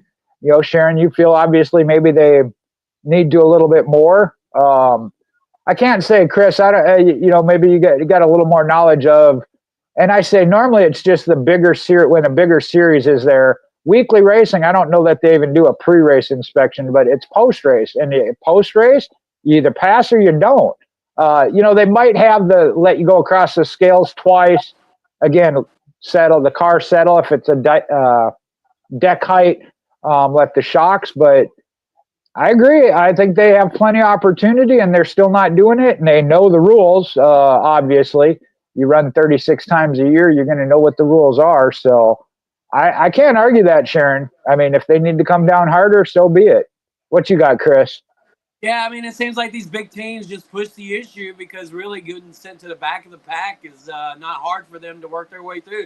They know that they're faster than 24 of the other cars automatically. So even though you may start dead last, you've got 24 shenanigans that you have to get around before you finally catch the pack that you're actually racing. And I think that that's an advantage, a specific advantage that these upper class teams have against the rest of the field. The punishment doesn't fit the crime. These guys can get away with it a lot easier. If you've got an AJ Allmendinger who starts typically 20th and he gets sent to the back for an infraction, it's going to hurt AJ Allmendinger. It's going to hurt for the rest of the race. But the only thing that these guys are losing really in these big market teams is where their pit stall is going to be. And I think that that's one of the only things that actually has profound effects throughout the race. Well, they lose a member of their team. Right, but you're talking about, a team like Hendrick Motorsports where it doesn't matter if you call in sick or not, nobody's going to miss you. We watched with Dale Jr. sitting at the pit box with Connor Zillage. He made no specific calls that weren't already being made and being put together by the car engineers. So by the crew chief that was suspended. Yes, right, exactly. And so many times we'll tell you, if like a Ty Dillon gets a loose wheel, that's a very big impact for that small team. But all it is for a major team is an opportunity for somebody else to prove their worth, because basically all these pit crews are signed up by either one, a Hendrick Motorsports, a Penske, or Joe Gibbs Racing. So most of those guys are just minor league affiliates on the pit crews to these teams. I'm with you, Sharon. Let's crack down on that even more. Let's make it a stiffer. Let's hold them a lap. Let's make sure that if they're going to push the issue, that there's a true penalty for it, because honestly, they have nothing to lose. And if they get away with it, it's that much more of a game. So whatever they were trying to get away with twice, they were literally trying to pull a fool's hat over in the inspection process.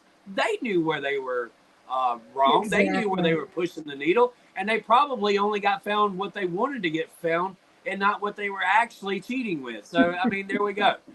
When NASCAR's steadily worried about this little thing right here, they're not seeing the full perspective of what could also be wrong with the car. Let's give them more penalty. Let's hold them a lap. And if it happens more than once in the season, let's hold them another lap. And before you know it, if it's 2 or 3 times down the road, these guys are going to start 3 laps down. They'll start getting the picture real quick to stop pushing the issue. This is not a driver problem. This is a team problem. A team problem. That is supposed to have already worked itself out and not been to this point. But as you said, Ms. Sharon, there's got to be stiffer penalties. Stiffer penalties for people who push the issue. Cheating is cheating. And when we got money on these games and we've got money on these races, I want the most complete competitive field possible. I don't want somebody playing the system and able to get away with things that others can't get away with. And you're right. It is a team problem. It's my aggravation is that it's always a Hendrick Motorsports car. Always. Every week, it's another Hendrick Motorsports car.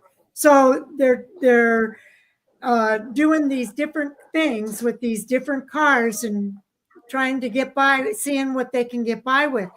And I think if you have 3 cars that are in the same race failing pre-race inspection more than once, then you get the 3rd level penalty for it. These guys do it every single week. And I think that no other team has been caught in pre-race inspection as much as Hendrick Motorsports. And it aggravates me that they have the money that they can do that. And these other teams don't have that kind of money that they can do that. Are there other teams being caught too? Yeah, sure there are. But nobody as much as Hendrick Motorsports. And I think there should be a level. The first time, second time, third time, you're going to get hit hard and heavy. And I think that these guys, if they have 3 in one race, they're going to get hard and heavy. NASCAR's got to do something about this because not just because I don't like it. I just think that they need to do something about it for the sake of the sport. Sure. Chris, I don't know what you got as far as money in your bank, but I say we pool together and bring Sharon down to run the inspection teams at Why Not in Jackson and be part of the technical. No, like I said, I can't disagree. There we go. Absolutely, man. You talk about it. Talk about having that reputation, man. I don't know nothing about Five Flag Speedway, but I know who that man is and what he was about. And I think your local tracks, I'm not going to get into that. Anyway, I do agree that you could certainly find a way to prevent that if it is 1-2 positions on the track. I know, Chris, you mentioned starting a lap down. It has to be more than 1 or 2 positions. It's got to be laps. Well, it's got to be points. It's got to be. I'm saying point. No, that's where I was going is points of if you got to go through inspection a second time, that's 5 points. But you also got to put it into the playoff perspective because these teams that say, well, we're locked into the playoffs. Okay, we're going to start taking away playoff points. You know, I wouldn't be opposed to that at all because I agree that, you know, you might maybe one time something, it happens. I get it, especially again, I know you're trying to be aggressive, but and like you said, of every race or, you know, multiple times throughout a year. Yeah, there's something to look at there. So I'm not quite as aggravated as you are, but I would certainly support some penalties to go along with it. Because you're right, there really isn't any penalty. You talk about losing the pit stall or starting at the rear, like Chris said. And that's one thing I will say this, generally, it's not one of my favorite drivers anyway, but when they start back there and then end up in an issue with the squirrels, yeah, I got no sympathy for them. You shouldn't have been back there to begin with. So blame your crew for doing that to you because. Yep, exactly. Chris, anything more? As I said, it's just not a penalty against Kyle Larson, who can race his way through the field pretty quickly. William Byron, to say the least. Those guys don't really have an issue coming from the rear. And when you see that and you know that within 20 laps, they're in position racing with the lead pack, that the penalty didn't fit the crime. And anytime that you're trying to race outside that box, these guys know before they get to the track what is in the box and what's on the gray area. And they continue to push those limits. And I'm with you, Ms. Sharon. I wouldn't care if it was Hendrick, Joe Gibbs, Penske. When it's consistent, it means that there's an issue there.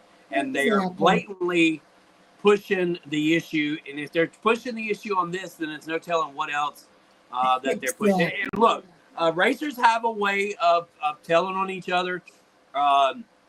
For instance, we had a fall classic several years ago before this factory stock series got created, and a guy come out there with a spoiler on the back of his car, and we say on the announcements the difference between a street stock and a factory stock or pure street is one has a spoiler and one doesn't. The guy finished third. and then got thrown out immediately thereafter because he had a spoiler on the back of his car.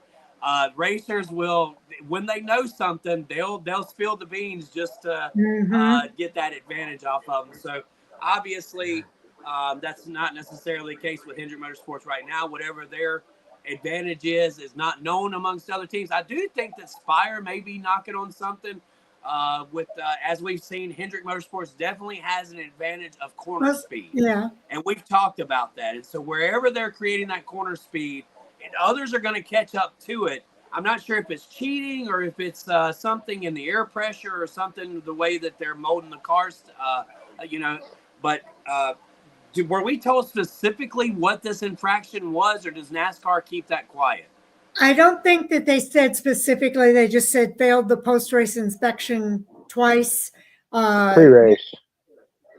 I wish that was outlined what they were doing so that other teams can either, one, take advantage of trying to do the same thing, or two, it's completely eliminated altogether, because not knowing what it is means that at any point in time they could get away with it next week. I just like the transparency of these. When Joe Gibbs had the rule infraction, they, just like old school, they set it on the table. They let people look at it. They let people see what the problem is. In these pre-race inspections, I believe the same opportunity should be given for other teams to see what it is that Hendrick was trying to take advantage of, to one, either counteract it, or two, know to stay the heck away from it, and that's not going to be acceptable. Either way, it's a learning process. Now, I know that in their defense, they say that and I'm not really going to defend this, but they say that the rule book is like a tax code. It's difficult to understand and so on and so forth. But here's the thing. That is your job. Your job is to understand that. And if you have a question about it, you're supposed to go to NASCAR and ask them about it. To me, that's not an excuse, because that is your job to know that.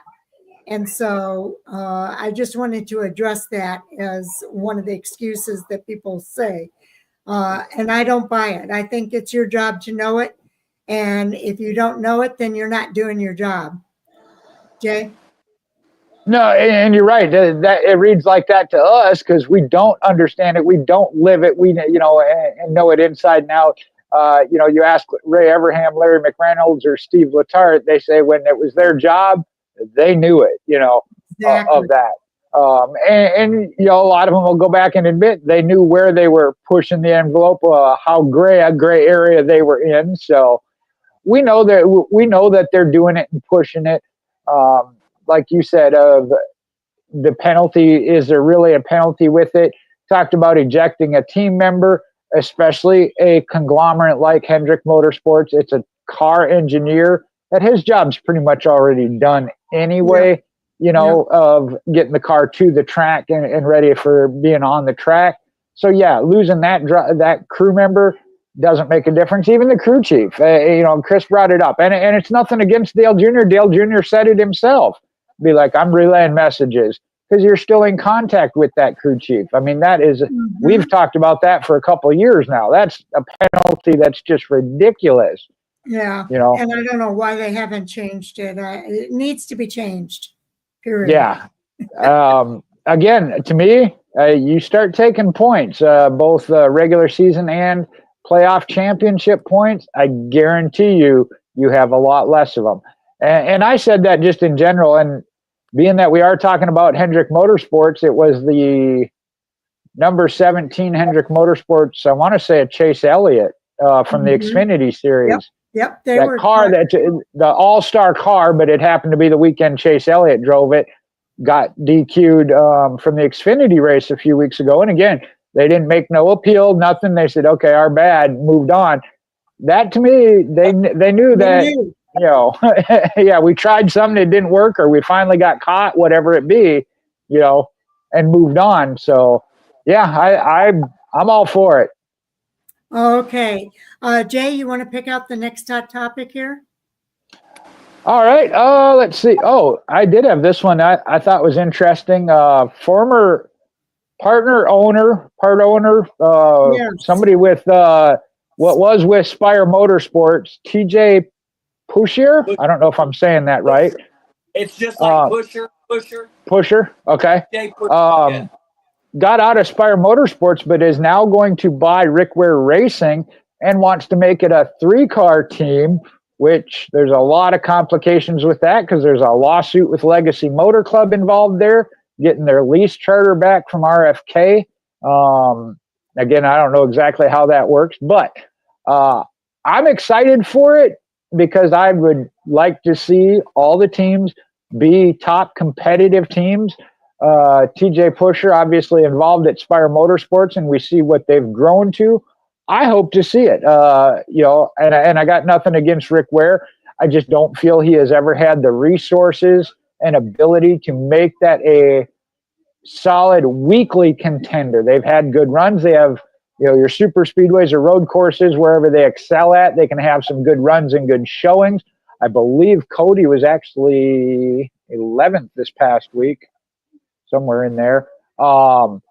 So I'd like to see him as a good, solid 3-car contending team, whatever that takes. So I'm looking forward to it. Okay, Chris? Well, yeah, I mean, this is something that I've read in Forbes magazine. McDonald's, you think of McDonald's as being a restaurant, but they're a real estate company. They own a lot of real estate. Amazon, you think of as a place to order something and have it delivered to your house, but in reality, they're a data company. They collect a lot of data. So I believe TJ Puchyer he's an investor, and he's claiming that these charters are undervalued, and that the potential value in the next couple of years is $75 million.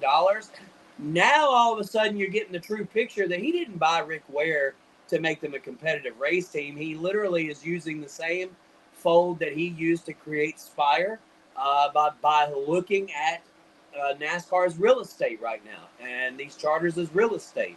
And so he's purchasing for a low number now with a desperate team that's probably on the verge of losing their charter anyway. So it's probably being influenced by the man upstairs who's saying, look, you either do something with these charters or you're going to lose them.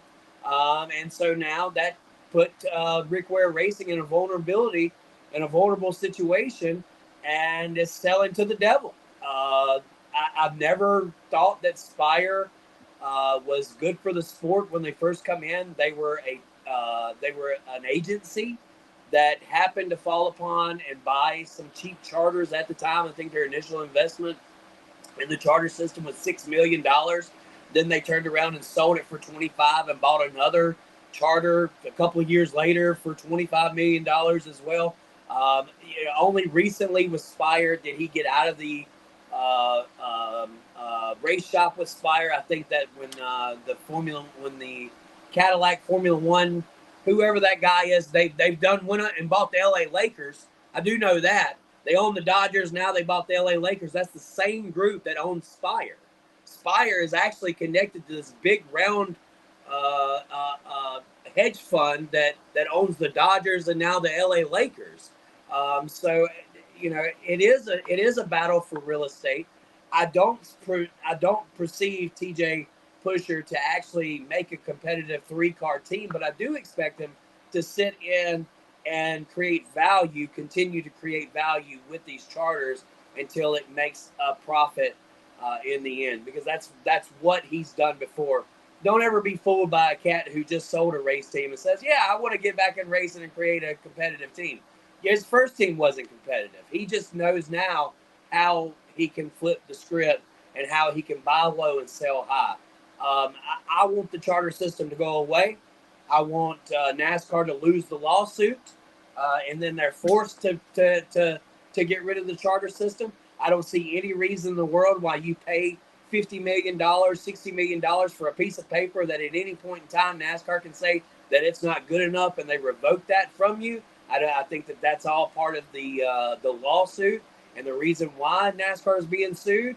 So I am completely against NASCAR basically collaborating once again with their monopoly and allowing this guy to come in and purchase a race team, knowing that once again we're giving an advantage to a certain group of people within the racing business and not growing a farmhouse team like Rick Ware Racing.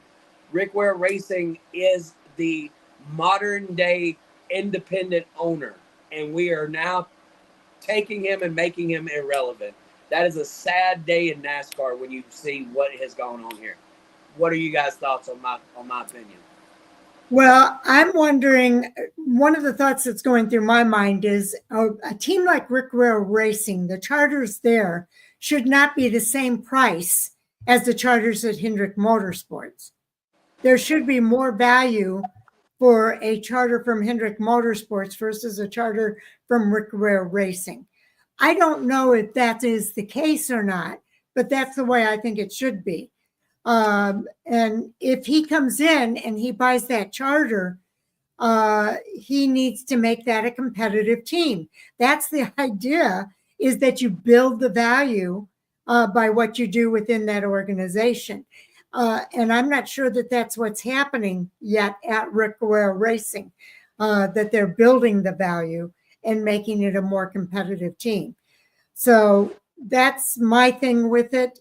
And I don't know that if it's like that or not, but that's the way it should be in my mind. Jay, what are your thoughts? My thought is I'm so tired of talking about charters and lawsuits and everything else. I thought we were going to talk racing, but it is the world we live in. And just to throw this in there, because I'll just throw it in as a side note, I don't know that we need to talk about it extensively, but the lawsuit hearing was delayed, was supposed to be answered on Friday, has been delayed. So for the next, that's a different topic, Atlanta, right? Well, I personally didn't want to talk about it, but it's out there. That hearing, which would have made the 2311 teams an open team as of Atlanta, has been delayed. They are going to be at least chartered through Chicago. With what Chris, with what you said, that's an interesting point of how you're looking at it. And I can't argue, because I don't know. I know that Spire, like you said, is a conglomeration as far as that. And yeah, that may be the case. And I would hate to see that. But with the way the things are, that is an option. To the best of my knowledge, yeah, the charter is, I don't even know if it is a real piece of paper or not, but the value of it does increase, because that's how these lower tiered teams increase the value of their charter, and the money they get is they lease it to a top running team. They run it for a year, up the value. We saw it back with, and I'm trying to think who the Wood brothers leased from the first year that they leased from. I think it was when Ryan Blaney might have been the one running it, if not maybe Matt DiBenedetto, but that increases the value. That's the same thing with the one with Rick Ware Racing, Ryan Preece, and I don't have the point standings up right now, but the payout per race is based off of their charter and where it's been in the standings. So yes, your Hendrick Motorsports charters are worth more because they get paid more based on where they've been with that. So ultimately, I too would like to see the charters go away. And here's the thing. I was against them when they brought them in, but it was with a good intent that teams had value when they got out of the sport, because they didn't. Everything they put into it, they had to then sell off the team and the shop and the parts for minimal cents on the dollar, like they say. So there was value in that. I think it just strictly needs to go back to first gets paid whatever amount, second a little less, and on down. You want to make more money, finish better. You know, I mean, that's what it comes down to, in my opinion. I understand you're trying to take care of the teams that are there week in and week out, and I think you could still do that and pay those teams a little more. But no, I don't think anybody ought to be guaranteed to start the race, and I have expressed that multiple times when it comes to that. If you aren't fast enough this week, come back and try again next week. I think it adds to the racing and your excitement level of Kyle Busch missed 11 races, still came back and won the championship because he ran hard enough and got the wins and got himself in position. So to me, that adds to it. You know, if my driver misses this week, he's got to work twice as hard next week and win races in order to catch back up. I like that aspect. I understand if you want to pay them a little more. Honestly, again, if you're a top name or a top team and you get paid for not making a race over somebody that made the race and finished 40th, I got no problem with that. You know, you can still reward these teams.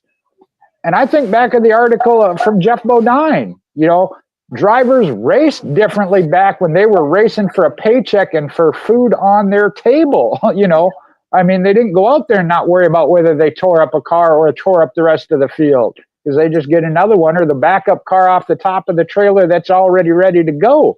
You know, you tore up your car meant you spent hours in the shop and you ate, what did they call it, dirt sandwiches, you know, cheese and crackers on the way home from the gas station instead of stopping at the Waffle House.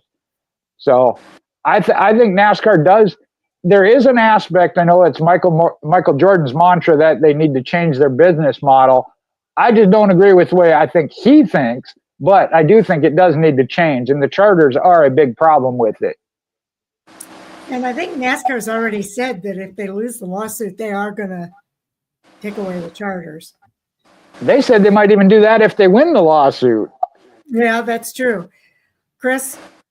Yeah, I mean, I really don't have too much more to push on the issue other than we want to have a competitive field of race cars. And if TJ Puchyer is going to commit to that, then I don't see anything wrong. He's keeping Rick Ware as what is it called? A collaborate, not a conglomerate. What is it called? Conglomerate. Yeah, so he's definitely still got a position within the race shop. You know, my second question is this tied to manufacturers? Is it going to make a Ford team a Chevy team now, as they did with Spire? There's a whole lot of other issues that I have that are created from this move. And it really, guys, I don't know about y'all, but I kind of got caught in left field with this one. I didn't know that Rick Ware was willing to get out. As of last year, he was fully committed. Remember, we had a driver, Justin Haley, that was moving the organization in the right direction. And then, 8 months later, there's some kind of weird trade where Corey LaJoie gets knocked out of his seat, who's supposed to have Rodney Childers coming over as a crew chief. And it seems like since that moment forward, Rick Ware has lost some kind of steam, something. Of course, Cody Ware's in the car, right?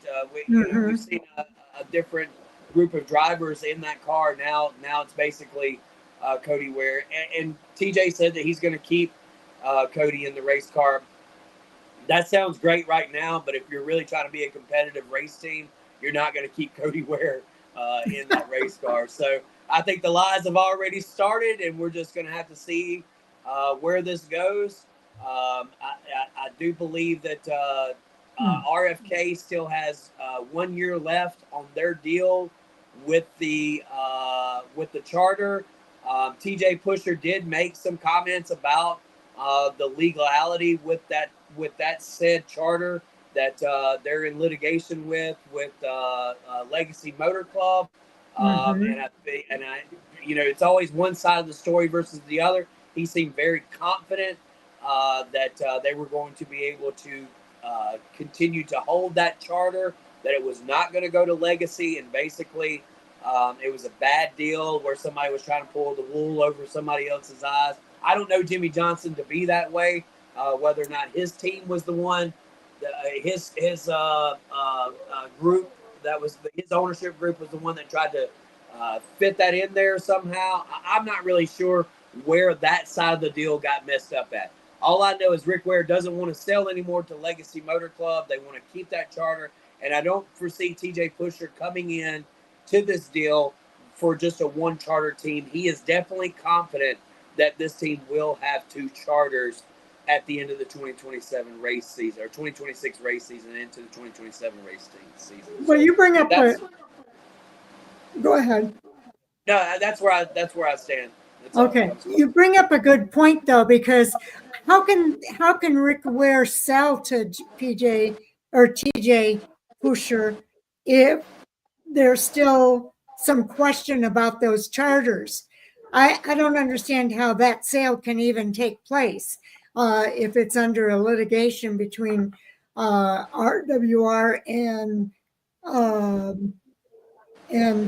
Legacy Motor Club. Unless somebody at the top is already trickling down information, right? And that's where there's a certain team that has a certain lawsuit out there that wants this kind of stuff again, exposed. it could be gamesmanship that's going on too, just putting this out there that this TJ Puchier's willing to buy it. There's backroom deals going on though. There's something going on here. So I do think that we need to be a little bit wary about this because I do think that there's some shenanigans possibly going on with this whole thing. So just something to be aware of, and we'll see how it plays out. Sharon's basically saying there might be a chance there could be a little conspiracy going on here. I just want that to be put on record. Maybe not in those exact words, but I just kind of felt like Miss Sharon was questioning that we may not be getting the full script of what's actually going on behind the scenes. Exactly. I do get the feeling that we're not getting the whole story from either side, and there's something going on here that doesn't smell right. So, Jay, what is your thought? I want racing to be about racing. You know, and again, unfortunately, when you talk about big money, you know, from the championship on down, sponsors being involved, that's all this is what comes with it. And unfortunately, like I said, it just kind of leads away from the racing itself. I think it was Chris, I think it was you that shared Jimmy Spencer's comments about it from years back. I'd never seen that video clip, and this was before it even got to what it is today, because this was while Jimmy was still driving. And I have to agree with it. I mean, I understand that our sport evolves, but I think it has gotten a little out of hand. You know, he referenced some of the strategies that were involved, fuel strategy being one of them, as well as tires. You know, he said he wanted it back to the days where you came in, you put on 4 new tires, and you drove it to the front if you could. That's unfortunately. And again, you make those decisions based off of, well, if I can get this many points or get the points in this stage, then I can give up this track position now and get those points, and that'll put me in position for the championship better. So I get it. It's a part of it, not a part I particularly like, especially when most of our news stories and what we're talking about is about that and not the on track. I don't know if everybody remembers Chase Elliott won a race. You know, I mean, what's up? For the record, who added that to our list today? Oh, look, I also, for the record, want it to be known. For the record, I want to make this clearly known. All right, look, and Daytona 2000, Dale Earnhardt said specifically, if Bill France seen the type of racing that we have going on here, he would be rolling over in his grave. At Talladega in October of that year, he won one of the most magnificent races he's ever seen. And you didn't hear a word from Dale Earnhardt talking about how Bill France Jr. was rolling, Bill France Sr. Was rolling over in his grave. So I just want that to be known. A racer's perspective is only when it's at a disadvantage to him, not the advantage. Right. You know, and talking about that, and you're right, Sharon, I did, because it came out in the news, and I figured we were going to talk about it. I can't believe it hadn't come up. But like I said, I mean, we do need to talk about it because it is what's in the news. It's just unfortunate, like I said, we're not talking more about Chase Elliott having won the race and whatnot. But I just had to call you out on that. Yeah, no, you got me on that one. You are right. I am the one that put it up. The one thing, Chris, you mentioned Big Bill France, and that's where I can't take a hard line of never grow, because I do think the sport has become better with the way we have NASCAR's leadership now versus Big Bill France. His was my way, right, wrong, indifferent. We're doing it my way. I'm not going to listen to any of you. I didn't agree with that. So there has to be some evolution. Some of the evolution, though, I don't like the way it's gone, and I think it has hurt the sport. But like I said, that's one of those, just like the fuel mileage or whatever. you got to take the good with the bad. And unfortunately, the lawsuits and whatnot that are a part of it right now are the really bad of it, the ugly part of it. Very true. So let's jump over to Tad Boyd real quick before we get out of here. Okay. Another instance where you have literally a guy who's fallen off the roof and into the penthouse. We thought Tad Boyd's career was over with. He said some really bad things, supposedly, that cost him his job.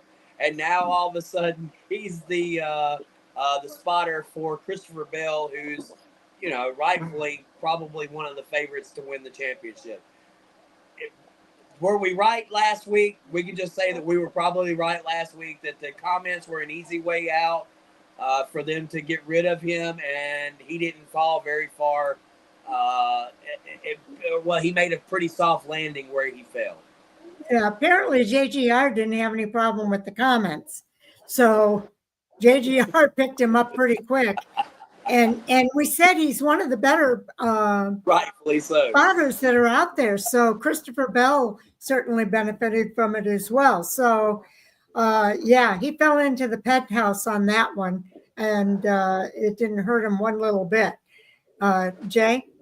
Well, this is an interesting one, and again, it would be all speculation because we don't really know. We kind of thought maybe, being that he had been with, I think you said William Byron and Hendrick Motorsports at one time, so maybe they had worn his welcome out there, and this was just that final straw, or like you said, an option to use to get him out. But I am happy to see that he did get his job. Again, I don't agree with not being able to express your opinion on something, especially in his case. Something did happen to him on the personal side, so that had nothing to do with racing itself. He got personally robbed, so I don't see the problem with having expressed that. But I am happy to see that he was picked up. I don't understand, though. You're talking about putting him with a team that already had 3 wins on the season. It's not like Christopher Bell was struggling and needing a spotter. But they obviously recognize the talent, are willing to work with him. I think it is interesting when you talk about Joe Gibbs Racing and the background that they have. We know that Gibbs is a very Christian-based organization. So to have somebody like that that's maybe had some questionable things come into play, to come into that type of organization, especially, like I said, with a team that, if you will, is possibly considered one of the top teams of that powerhouse. I know Denny Hamlin also has 3 wins and is the senior driver, but Christopher Bell certainly looks like more of the contender than Hamlin has been as of recent. So kind of interesting that they plugged him in there. But I know they made a change with Ty Gibbs. They had Chris Gabehart actually as a spotter. And I understand there too. I mean, talk about a strategy. Gabehart as the competition director is now his role. They have the other 3 cars into the playoffs. They're going to say, hey, we're going to throw everything at the 54 team. We're going to get all 4 in. There again, that's a strategy. You move people around and do what's best for the organization to have all 4 in. So I thought that was interesting as well this past weekend. But I'm happy for Tab. Again, I think his talent is recognized, and I didn't agree with the firing and the whatnot of that anyway. So I'm happy to see it. Chris? Yeah, Christopher Bell did lose a spotter. Yes. And so he was, basically this was right on time. Matt Philpott.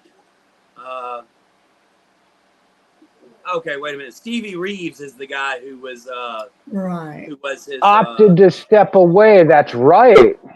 Yeah. So this was definitely a void. That's right. You want to go with experience. You don't need a mid-season training session, especially with a caliber driver of Christopher Bell, who's definitely trying to play for a championship at the end of the season. So, look, anytime you can lose one job and gain a position, a better position, right, at another job, so be it. That's the way that capitalism works. That's the way free market works. Obviously, NASCAR and Joe Gibbs didn't have much of an issue with words that were said. So in the end, it kind of does look like JGR was looking for, well, not JGR, Hyak Racing was looking for a way out, maybe with an expensive contract. Who knows? Obviously, those deals were probably set in place before Hyak took over the organization. I feel like they've put out a pretty competitive car all year. Ricky Stenhouse has been knocking on that threshold of making it into the chase. I thought really he was one of the favorites. I keep calling it chase the playoffs. I think he was one of the favorites for Atlanta. He should have a couple of more chances, especially with the season ender there at Daytona. And I think, don't we have a mile and a half? He seems to be pretty strong at the mile and a half racetracks.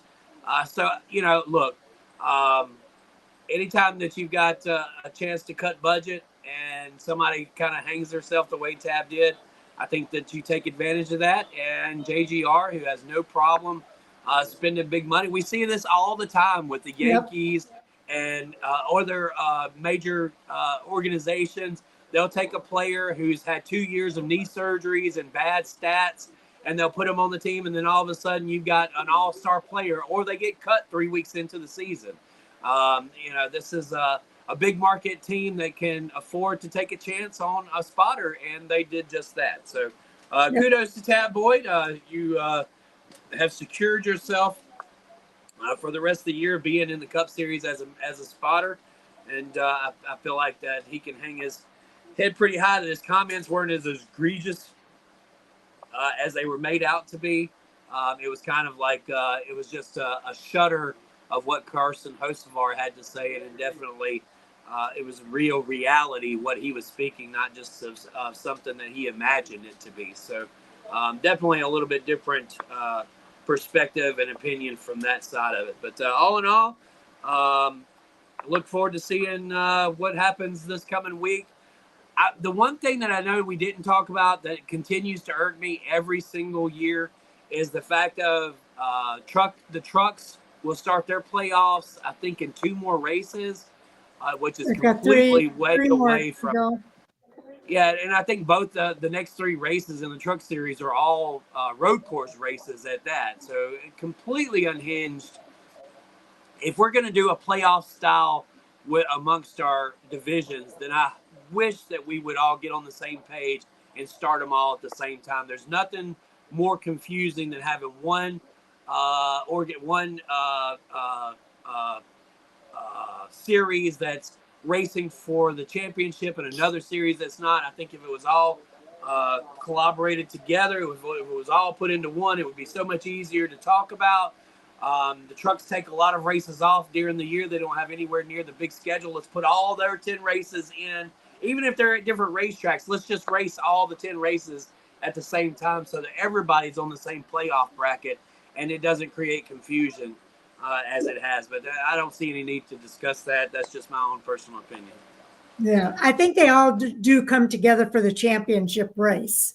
They're all racing for the championship race in that one race. But yeah, it's what was the original topic? I can't even. Yeah, Tab Boyd. Oh, Tab Boyd. Yeah. Yeah, I don't really have anything more to say there. I think you guys covered it. I think we covered it all pretty well. And I just be repeating a lot of what's already been said. So, yeah, and I agree. I'm getting tired. So, Jay, you got anything more you want to say? I just want racing to be about racing. Well, then don't add those to our list. Right. All right. You got him. You got him, Mr. Aaron. You don't know what to say. I can't say anything. She is 100% correct. I just thought it was funny that you're saying you don't want to talk about it, and yet you're the one who put it on our list. I'm like, well, where's he coming from with this? Okay. It is the news, and that's our job. So yeah, we have to, whether I want to or not. Got to. Okay. All right. Let's get out of here. But if you had $10 to put on a certain driver coming up for the Chicago race, who would that driver be? I know my $10 would be on Shane Van Gisbergen. I'm sorry. I know Bowman won it last year, but I think Van Gisbergen got into a wreck or something early. Yeah. So, look, man, I mean, until you go out and you beat that guy, my money is going to be, even if I have to bet $10 to win $1, as some people are confused about how gambling actually works in favorites, I would definitely put that $10 on Shane Van Gisbergen. Okay. Jay? Yeah, you'd have to get some great odds of to do otherwise. I mean, if you strictly are looking to do, like you said, of pick the winner, you can't go past Shane Van Gisbergen. There are a couple, such as Bowman, some other really good road course racers that I think, based on SVG, gonna be the favorite. I hadn't looked at stats, but knowing what I know, I would say is there are some others then that you bet the $10 and you'll get $9 return on it. That'd be worth just attempting to, but I would have to agree. Until you beat him, and we saw that at Mexico City, there were some guys that contended with him and were competitive, but as a whole, he had them covered. And I think that's true when it comes to the Chicago street race, barring any Atlanta wipe out the field type incidences. Yes, and there could be that, as we know. And you never know, Shane Van Gisbergen could be out again like he was last year, rather early in the race, which opened the door for somebody like Alex Bowman to win it. So, you might do well by betting on somebody like Bowman, just in case. You never know what can happen. But let's go around the table. What you doing this weekend, Chris? Oh, we got the Firecracker 50 at Why Not Motorsports Park. Factory stock car is going to race for $5,000 to win. Look, I made a mistake all week long for 2 weeks and a month. I was saying that they're going to qualify and heat race on Friday night. There's passing points, so they're going to hot lap and heat race. So they're going to use passing points. That's whether you get it or not. Friday night full show, Saturday night full show, except for factory stocks. They'll brace themselves to lock into the main event. I think we'll take 16 on Friday night, and we'll figure out the rest on Saturday night for their main event. They're going to start three wide. That's kind of a big deal at Why Not Motorsports Park. My betting odds that they last more than 1.5 laps is probably not very good. I would say probably a 50-1 that they make it out of turn 4 before we have a caution. So you guys can follow us at Flag of Caution on TikTok and Twitter, Chris Yellow Caution Flag, Creighton on Facebook. We also have a conglomerate of other outlets. You can find us on Race Chat Live, yellowcautionflag.com, and several others. If you just get interested, maybe you'll find them. But all in all, you can find us here on Monday nights on Fan for Racing Radio. Oh, okay. And Jay? You can follow me, Facebook, Michael Hoosman, MoparMJ8 on Twitter and Instagram. As far as this weekend, I don't know. Jackson is not running. I know, Chris, you invited me down to Why Not. There's a couple of super races down in Louisiana, Mississippi State Championship Challenge Series Super Late Models. A couple of tracks I hadn't been to, so tossing that out. And there's Hunt the Front over in Georgia. Then again, I may sit on my couch and do nothing. So it's unknown yet at this time. If I so choose to sit on the couch, you won't see those pictures on Instagram or anything. I'll tell you that. I will say, Jay, we only have 2 races to preview for this weekend. It's just the Xfinity. If I read this right, it's just the Xfinity and the Cup Series this weekend at Chicago Street Race. So that's something that we can do. We'll talk about that later, but I'm looking forward to the previews coming up later on this week and the racing at Chicagoland Speedway. But I know we've got a 4th of July celebration on the 5th of July this year. That's going to be taking place in my community.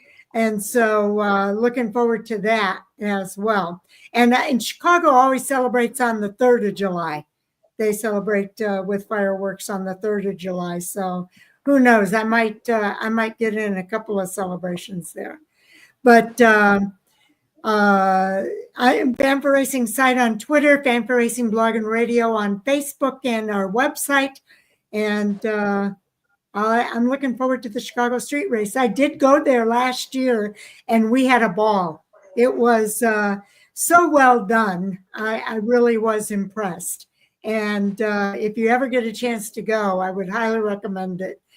We used the L train to get to and from the track, and I would recommend that's the way to go. We're on the north side, and it really worked out very well. So everybody have a good week. Jay and I will be back later on this week with the previews of the 2 races that are happening this weekend. I do have the Cup Series race to edit and put out, so watch for the Cup Series to come out tomorrow. The other 3 series are all out now as far as reviews. And then we've got the interview with Jace Hale that is coming out tomorrow morning as well. So stay tuned for that. And also at the end of the week, we'll be doing our next in-season challenge, round 2 preview of our picks with Taz. So looking forward to that as well. So, and Jay, I think Taz is coming on. Yeah, Taz is helping us with, he's going to be doing our fantasy preview.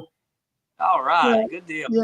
Yeah. So Jay was on for round 1. Are you coming for round 2? It'll depend on when you do it. And like I said, at this point, I have no idea what I'm going to do this weekend, kicking around some ideas, but I hope to be. It was a good time. It was a good time. About time we get somebody decent from 110 Nation. Shame on you. It finally sank in. Did you see how long it took for it to sink in? What the hell, man? I just invited you to be in the booth with me. Oh, yeah, that's right. And then you turned around and you did that. What? Jesus. Man, I kind of liked you, Jay. I did. I was just seeing if you were still awake.